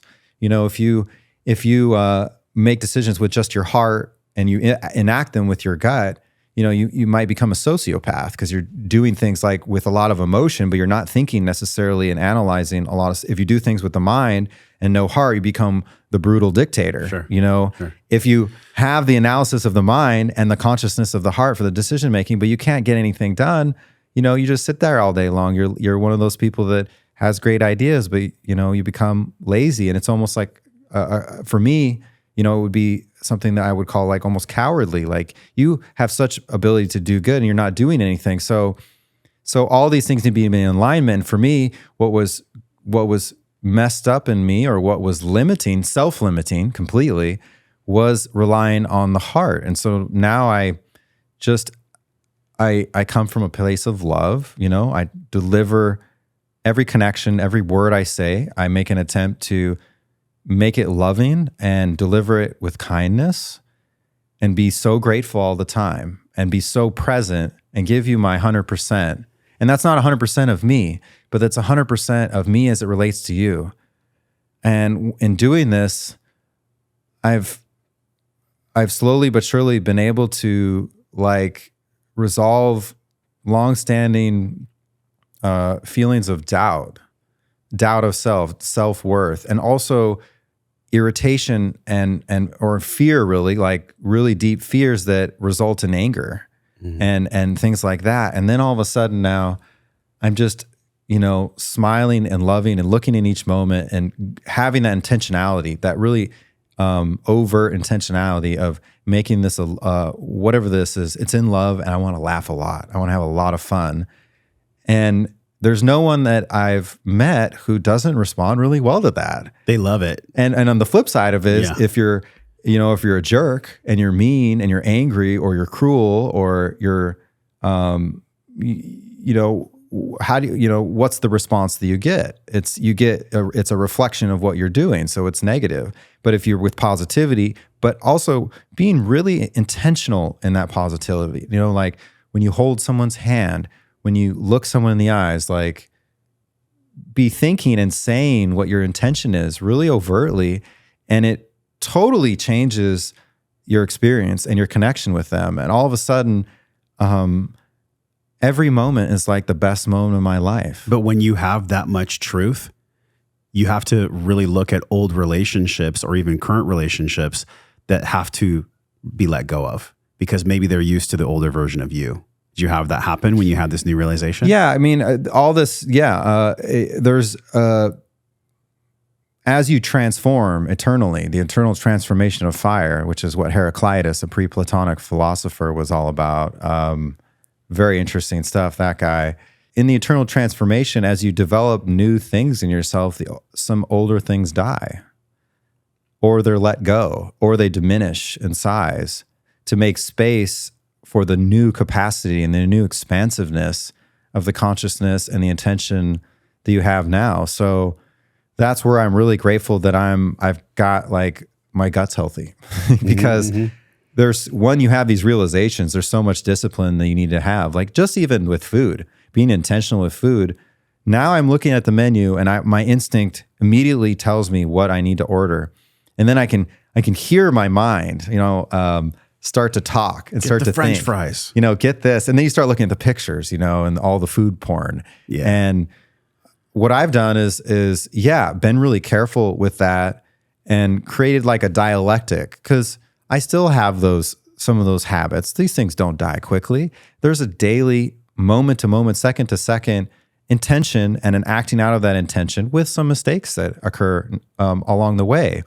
But as I continue to focus on this being good and focusing on the love of things, I've created kind of a dialectic with those older parts of myself where instead of that just dominating and controlling everything, now at least there's a conversation. Yeah. And so as I go forward, the old parts, still need to be worked on. And some things change, definitely. Some things change radically. And what's one of the biggest relationships or ways of being that changed? The food thing's been really interesting for me. It's just like you eat food every day. It's such a present part of your life. But probably in terms of relationships with other humans, particularly in my professional world. So I'm the founder and CEO of my company, SaunaSpace. I have 36 full-time employees. I created all those jobs, by the way. They're all awesome. I have such a lovely team that works for me. And I found sometimes that over the years, it's been 9 years, that my communication style wasn't resonating. And that would put me into the tyrant mode. I'd be the boss mode, let's call it. Yeah. And it never worked. It always led to conflict. And then I'm kind of interested in these different personality types you have, whether it's the Enneagram test or the Briggs-Myers test or, the traditional horoscope personality tendencies. I'm an Aries, so I'm really direct and really blunt. I make decisions, I contemplate carefully, and I make decisions. And then I can tell you once, and you can tell me once, do this, and this is why. And I'm like, okay, got it. And there's other folks that are very high intelligence, very high emotional intelligence as well, and they just they're not programmed that way. Like they need to be told maybe a couple times, or just talk to them with a little bit of love. Not really couching of statements, just like certain people, they want a conversation. And I realized, wow, if I just talk to people with this approach of love and give them what they want and what they seek in the connection, all of a sudden, whoa, I get everything I want in the connection. From a professional's perspective, it's communication and for whatever project or whatever task. And everybody smiles and everybody's happy. And it's like so easy that if you apply that really generally, with some people, it's a smile, it's a word, it's a look.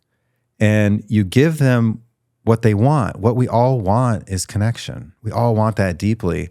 And when we're present and we have an awareness of that, and we've developed ourselves and worked on ourselves, kind of worked on those bad things and developed all this goodness and these new things, we get just like a huge increase in the depth of the connections we have, even with like the cashier at the grocery store.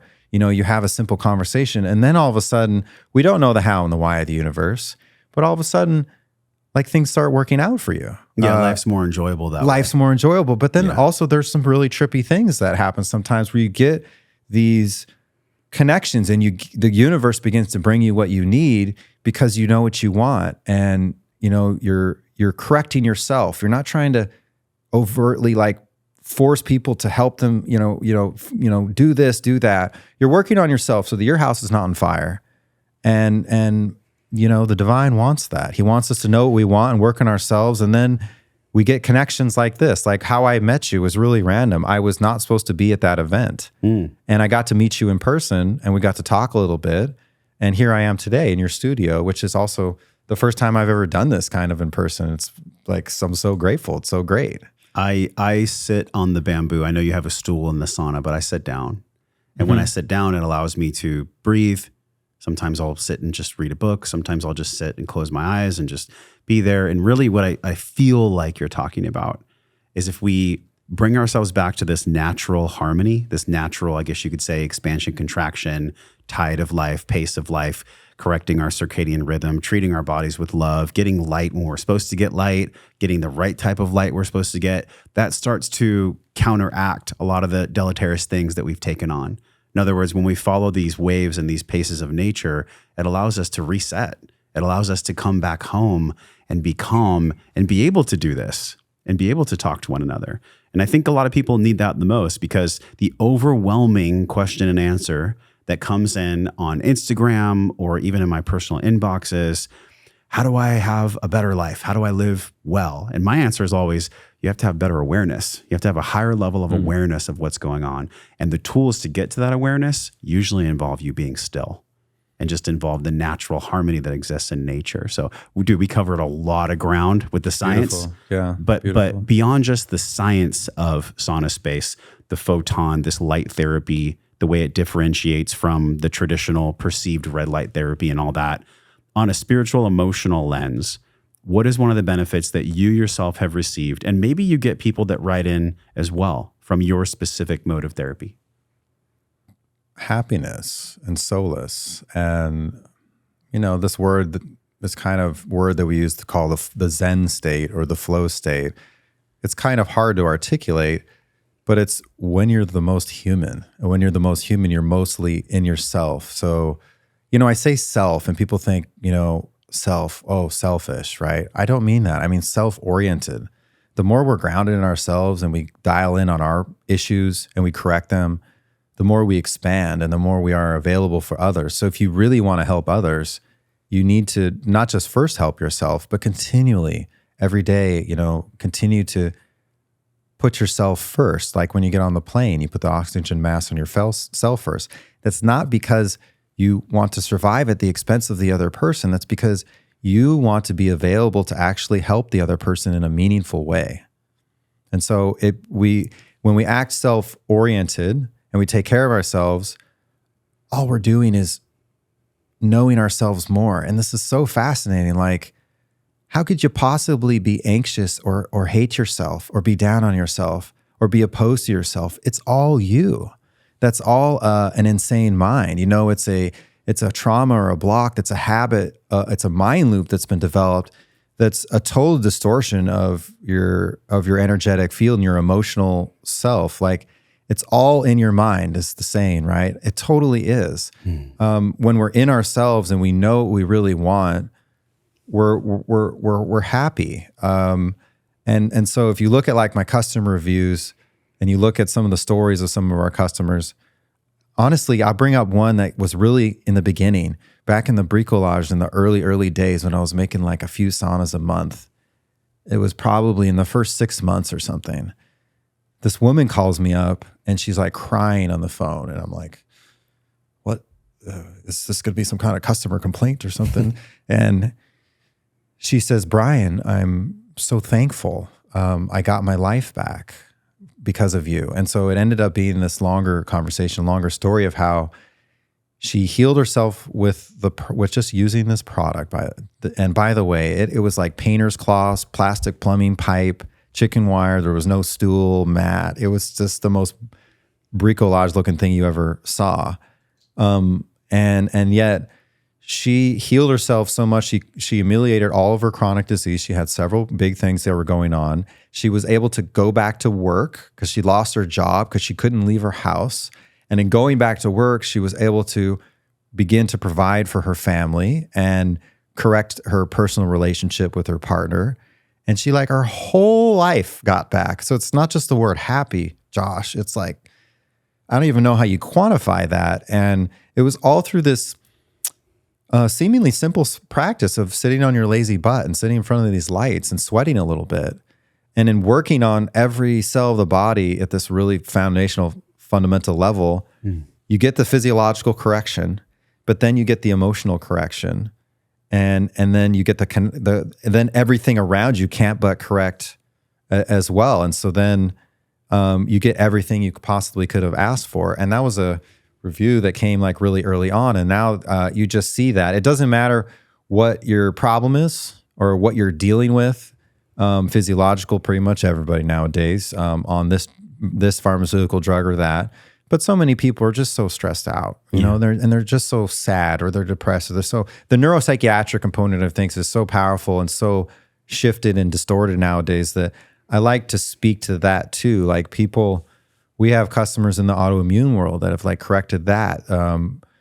People in the sort of dementia world, like Alzheimer's, for example, there's not really a conventional medical cure at all, in spite of like billions of dollars and 30 years of research. In MS, progressive MS, for example, there's all kinds of crazy stuff that you're prescribed that has a lot of difficult side effects. And so, you know, I've been going to the Dr. Walls conferences for many years. She's a famous Terry Walls. You're familiar with Terry Walls. Yeah.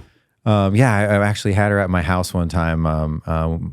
She's basically been using the product for many years. She really likes it. You can see her Instagram. It's a little bit graphic, but I've been going to those conferences forever. Some of those folks who are in that space dealing with those types of issues have some of the most severe physical and gut and emotional and mental symptoms of any people I've ever met.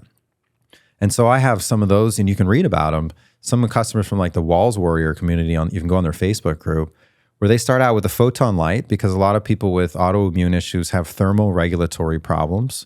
Their body like heats up and cools down. They can't control it. Mm-hmm. And they'll use the photon light for 6 months on their gut. And then they'll eventually get the sauna, and they'll use 2 bulbs. So there's a 3-switch system in there for a reason. So you can titrate up to higher intensity. And now actually you can buy the 3-light panel as well, a different sauna heater that's called the 3-light tungsten panel. And you can actually use a 7-bulb system, which you were at Luke's house. So he has this. Yeah, he's got the Uber. He's got the Uber. Yeah. So for people who are really healthy, no underlying condition, not taking pharmaceuticals and stuff, they can do more stimulation. But on the other side of that spectrum are folks like the ones I'm talking about, where starting with one light outside the sauna and taking many months, even a year, to getting to one bulb with the curtain open, 2 bulbs, 3 bulbs, and then finally if they can close the curtain and finally they can stay in for more than 5 minutes. And so the autoimmune stuff probably takes the most time to resolve of anything, maybe one of the most complicated systems in the body. But here we see people resolving such incredibly complex chronic disease after, in many cases, in most cases really, after having tried all the conventional stuff, spent all the money and time and all that stuff, all dedicated and not getting really very far, if at all, and then introducing other issues with side effects of those things. And when someone like that can't walk very well and can't sit down and can't use a computer because it's so stressful to their nervous system, can just do these things that you and I take for granted every day, like, how do you quantify that? Like for me, that gets me so grateful. Like it gets tears in my eyes.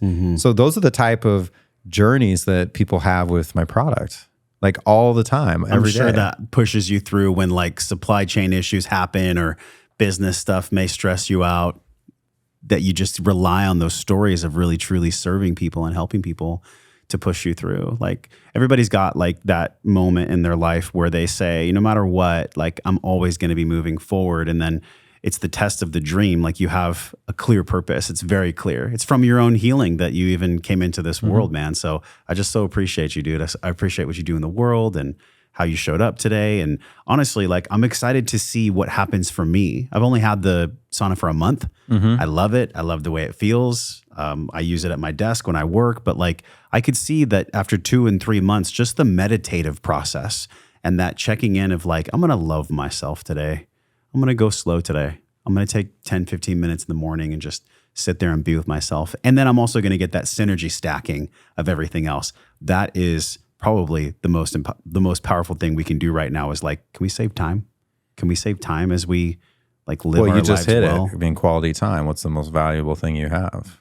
Well, that's the only thing that's finite, dude. In terms of, and so quality time, I bring it up because quality time for yourself, it's something that we're always trying to help other people. And our modern society is geared towards that, towards achievement and fame and monetary status and all that. And that the value of slowing down and taking time for your own self-care is so important and so valuable that, Josh, you just need to give it a few more months. Like for me, the physical symptoms resolved really quickly. The sleep and stuff was in 2 sessions. My skin took 2 months to really improve. But then after 6 months, the lethargy, the impatience was gone. Like my irascibility was gone. My focus. And so for me now, what I noticed in the subsequent years, what I noticed was my brain was working better for all aspects that you can imagine. That's, decision making, contemplation, recall, the improved cognitive function stuff that just keeps getting better and better and better. And now for me in this space of like operating from a place of love and using my consciousness and applying that to most, if not all, of my decision making, that's the most fascinating, because the more you get aligned with all of these things, that's when you really tap into like an energetic part of yourself, the ethereal, the highest frequency part. And for me in the sauna, I feel it increasing my frequency. I feel the physiology and the physical effects. But when I never used to do meditation in the beginning, actually, I would always bring a book in there. And I thought that was relaxing enough. And then I would over the years, I started working on breath work and trying different breath work things. But this meditation thing, that was my mind. In my mind loop, it was like, even in here, you don't have time for that, Brian. And so in the last few years, definitely, but probably actually in the last year, I really stopped and I was like, let's dial this in. What is this thing, this meditation thing? And so I started using some guided meditations that I use, but I also do it kind of on my own, where I'm doing an intentional breath work, and then not taking anything in there, not a book, not a Kindle, nothing. Only having maybe audio on a phone that's in airplane mode that's downloaded, and doing a meditative practice and combining that with breath work. Sometimes I'm going inwards, sometimes I'm going outwards, but I've had such amazing epiphanies and downloads because I'm clear and present in the moment. I'm not thinking of the past or the future, no guilt and no fear, just right there in the moment. Just take that time to yourself. And the more you develop that practice, this is what's been so fascinating for me, is I'm getting downloads. Like, you have feelings that come up, when you have meditation. It's not like you're there and it's in the void. Of course. But then the whole point of it is, why am I feeling this? And then the thoughts come up like, okay, what's that about? Why am I thinking that? What's going on behind that? And I've had various difficult decisions in my life, various things or intentions, or you have hopes and dreams. Like, what's your purpose in life? What do you really want?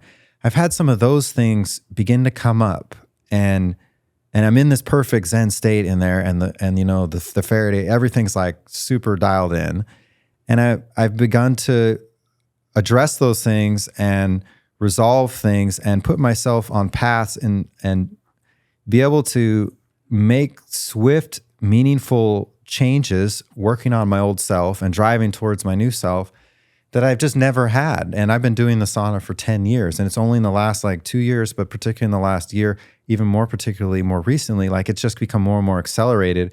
Those are the things that I see with really long-term use of my product.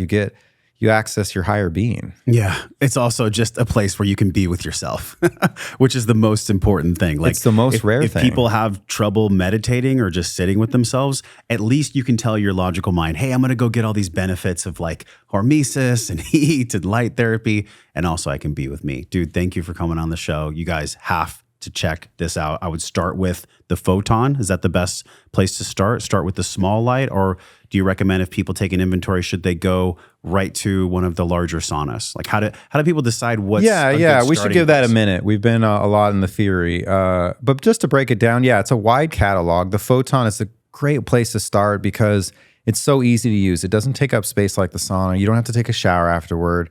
It's easier to take around in a lot of spaces. It's just, it's 9 with pounds. That, huh? You put that in your suitcase. We have a soft case that we, this is all handcrafted in Columbia, Missouri. It's all beautifully made. We make this little travel case. It's really beautiful. So I carry that. It fits in my rolly luggage, or sometimes I carry it in my big backpack that I have, but I carry it everywhere with me. So that's a great entry into this concept of incandescent therapy and sauna therapy, that for those who are skeptical of the concept or just want to dip their toes in. But on the other hand, there are those of you who understand the science and understand the benefit and know what our value is and know what amazing product we have. And so let's be clear that the Photon, it's the firelight, it's the frequency increaser. But if we think about it technically in Western terms, it's an adjunct therapy to the whole body therapy of the sauna. And if we really want to shift our everything, and particularly if we're dealing with some really deep-seated health issues, the sauna is really the starting point for a lot of things. And so most people, they're either getting the Photon to start out with, or they're getting the sauna and the Photon at the same time, understanding the different applications of each. And then just a little bit more on the sauna, we do sell the tungsten infrared sauna panel on its own.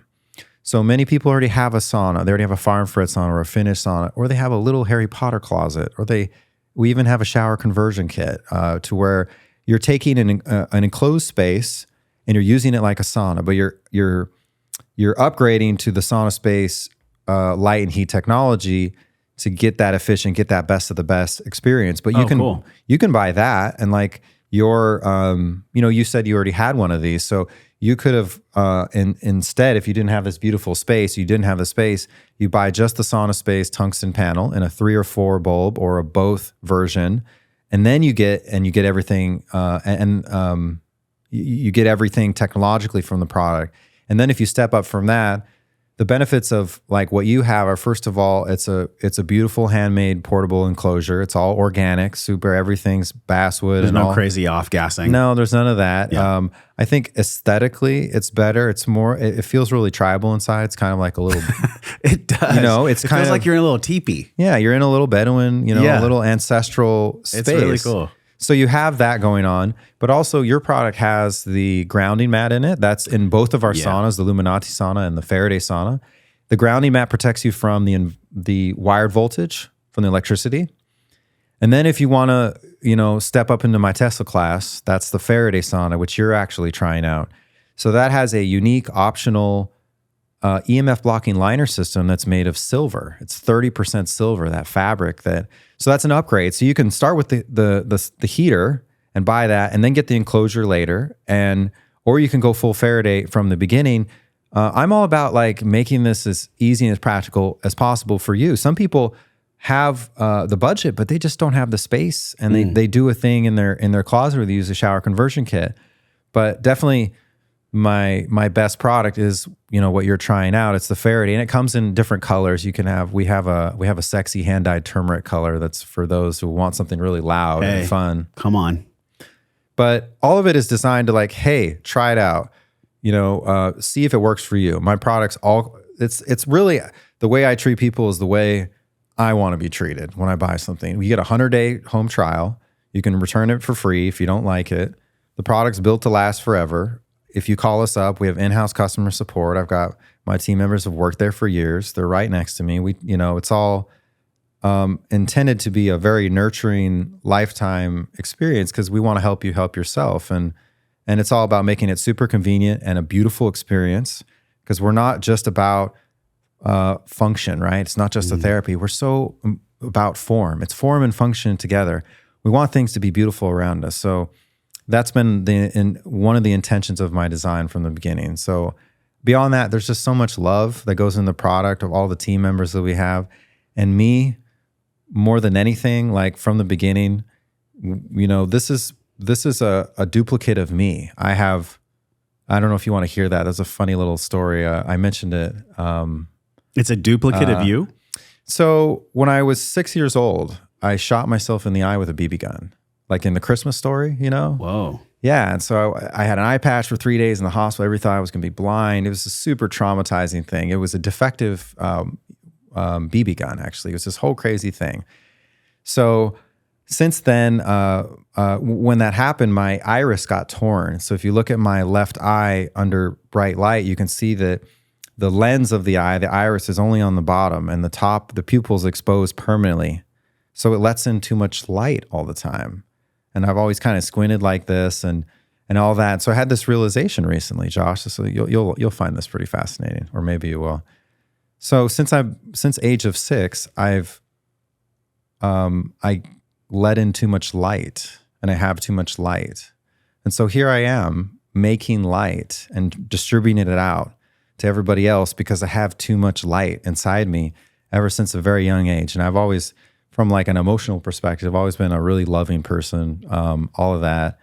And so when I say it's a duplicate of myself, that's what I mean. It's the light inside of me that I found a way to channel and develop this product that creates so much healing and help and so much good feeling and so much love for these other people. And it creates connection more than anything because there's so much energetic love behind it, behind the intentionality of what we at SaunaSpace like want to happen for you. And so every time you sit in the sauna and you turn on that light, that's a little part of me, giving you a little bit of positive energy. And so also what I realized in all of this is like, oh, of course I make lights, because I have a lot of light, maybe too much light. And then the other thing is the connection. A connection's a two-way street. So I connect to you and you connect to me. So now I have this distributed network of of love lights, of these things that bring positivity and bring happiness and bring healing. And when you use that, as it increases your frequency, it comes back energetically and increases mine and gives me more momentum and more impetus to like do more good and do other things. And so I just realized this recently, like everything is connected that way. And And I see that in the customer reviews and the people, and see that in really the success of the product in the sauna market that's really flooded with a lot of stuff. The light therapy market, there's so many different things you can go with. Yeah. And yet here we are, like handcrafting, doing this our own thing, and very quietly just, continue to rise. Thank you for sharing that story, man. There is always something that nature calibrates, and it is, you can force something for a while, but if you just stay with your dream like you have, eventually, if you just stay true to it, you'll get all the rewards that Spirit wants you to get. And it's obvious you've gotten that. There's no way you could have 36 employees if you were trying to force something. It would come crashing down at some point. So it's a testament to you, man. And as we say goodbye, like, give us the answer to this question, at least at the time and the consciousness you are now. What is well-being to you? What is a life well lived? How would you define wellness? There's a lot of talk in this world about gut health. But when it really comes to gut health, you don't always need supplements to make your internal world sparkly clean again. The majority of the time, you can heal and nourish your gut simply by using the right foods and eating the right nutrients. For me and my family, when it comes to gut health, we start with food, specifically healthy, sustainable animal foods that are pasture-raised, organically spiced, and naturally fermented, like the pasture-raised turkey sticks from our partners and friends at Paleo Valley. Now, the naturally occurring probiotics is what truly sets these turkey sticks apart. Also, they taste amazing and they satiate me. They're GMO-free, they have delicious flavor. This beautiful satiating protein is digested with every bite. This cage-free, free-range, pasture-raised poultry. It's the equivalent of 100% grass-fed cows. You can feel good and pick up your multi-pack of these pasture-raised turkey sticks over at joshtrent.com/Paleo Valley. Make sure you use the code JOSH, that's JOSH, to get 15% off your entire order. Make your gut happy. Stop being hangry. No more hangriness. joshtrent.com/Paleo Valley. Use code JOSH to save 15% off your entire order from my friends at Paleo Valley.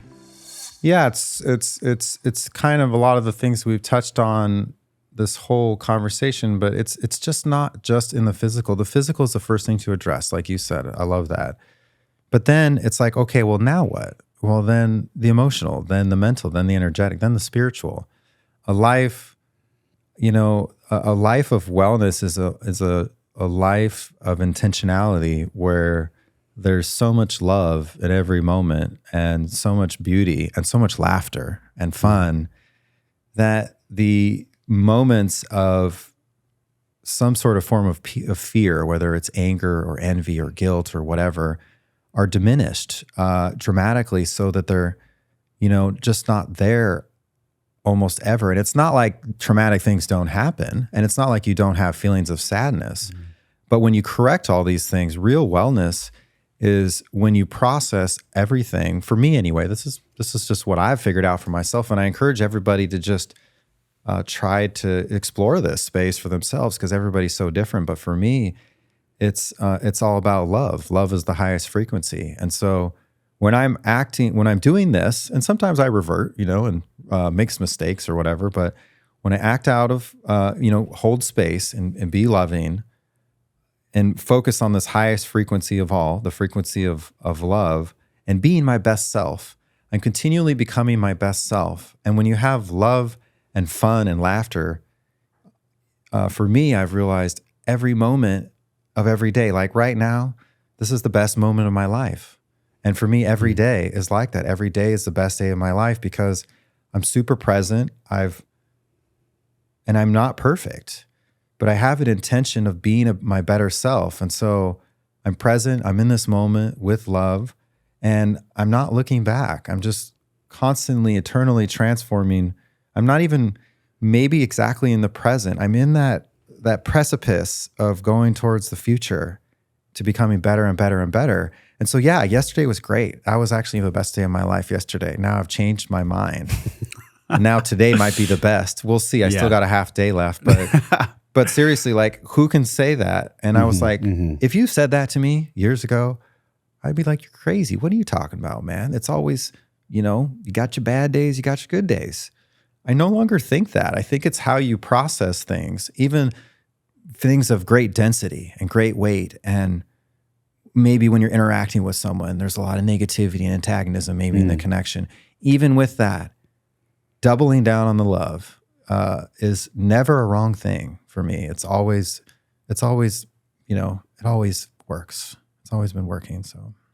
My nervous system feels that. My nervous system trusts that. Thank you, man. Thank you for coming on the show. Yeah, thank you. It's been so fun in person. Guys, check out right here. We're going to leave a link. Brian gave you a really generous discount. So thank you, man. The code is Josh10. Absolutely. You can go to joshtrent.com/SaunaSpace. Also, make sure you check out the show notes here. There's lots and lots of stuff we didn't have time to cover about Kellogg's work and about all the masters that you learn from. So they're all right here below the show. So until we see you again, we're both wishing you love and wellness. We'll talk to you soon. Hey, thanks for watching this video. If you love this video, hit subscribe. That way you'll be automatically notified when new videos come out, new episodes, and also share this video with a friend. If you loved it, they're gonna love it too. Check out some of the videos on this screen that are perfectly curated based on the video you just saw. Make sure you follow me, and I'll see you in the next video.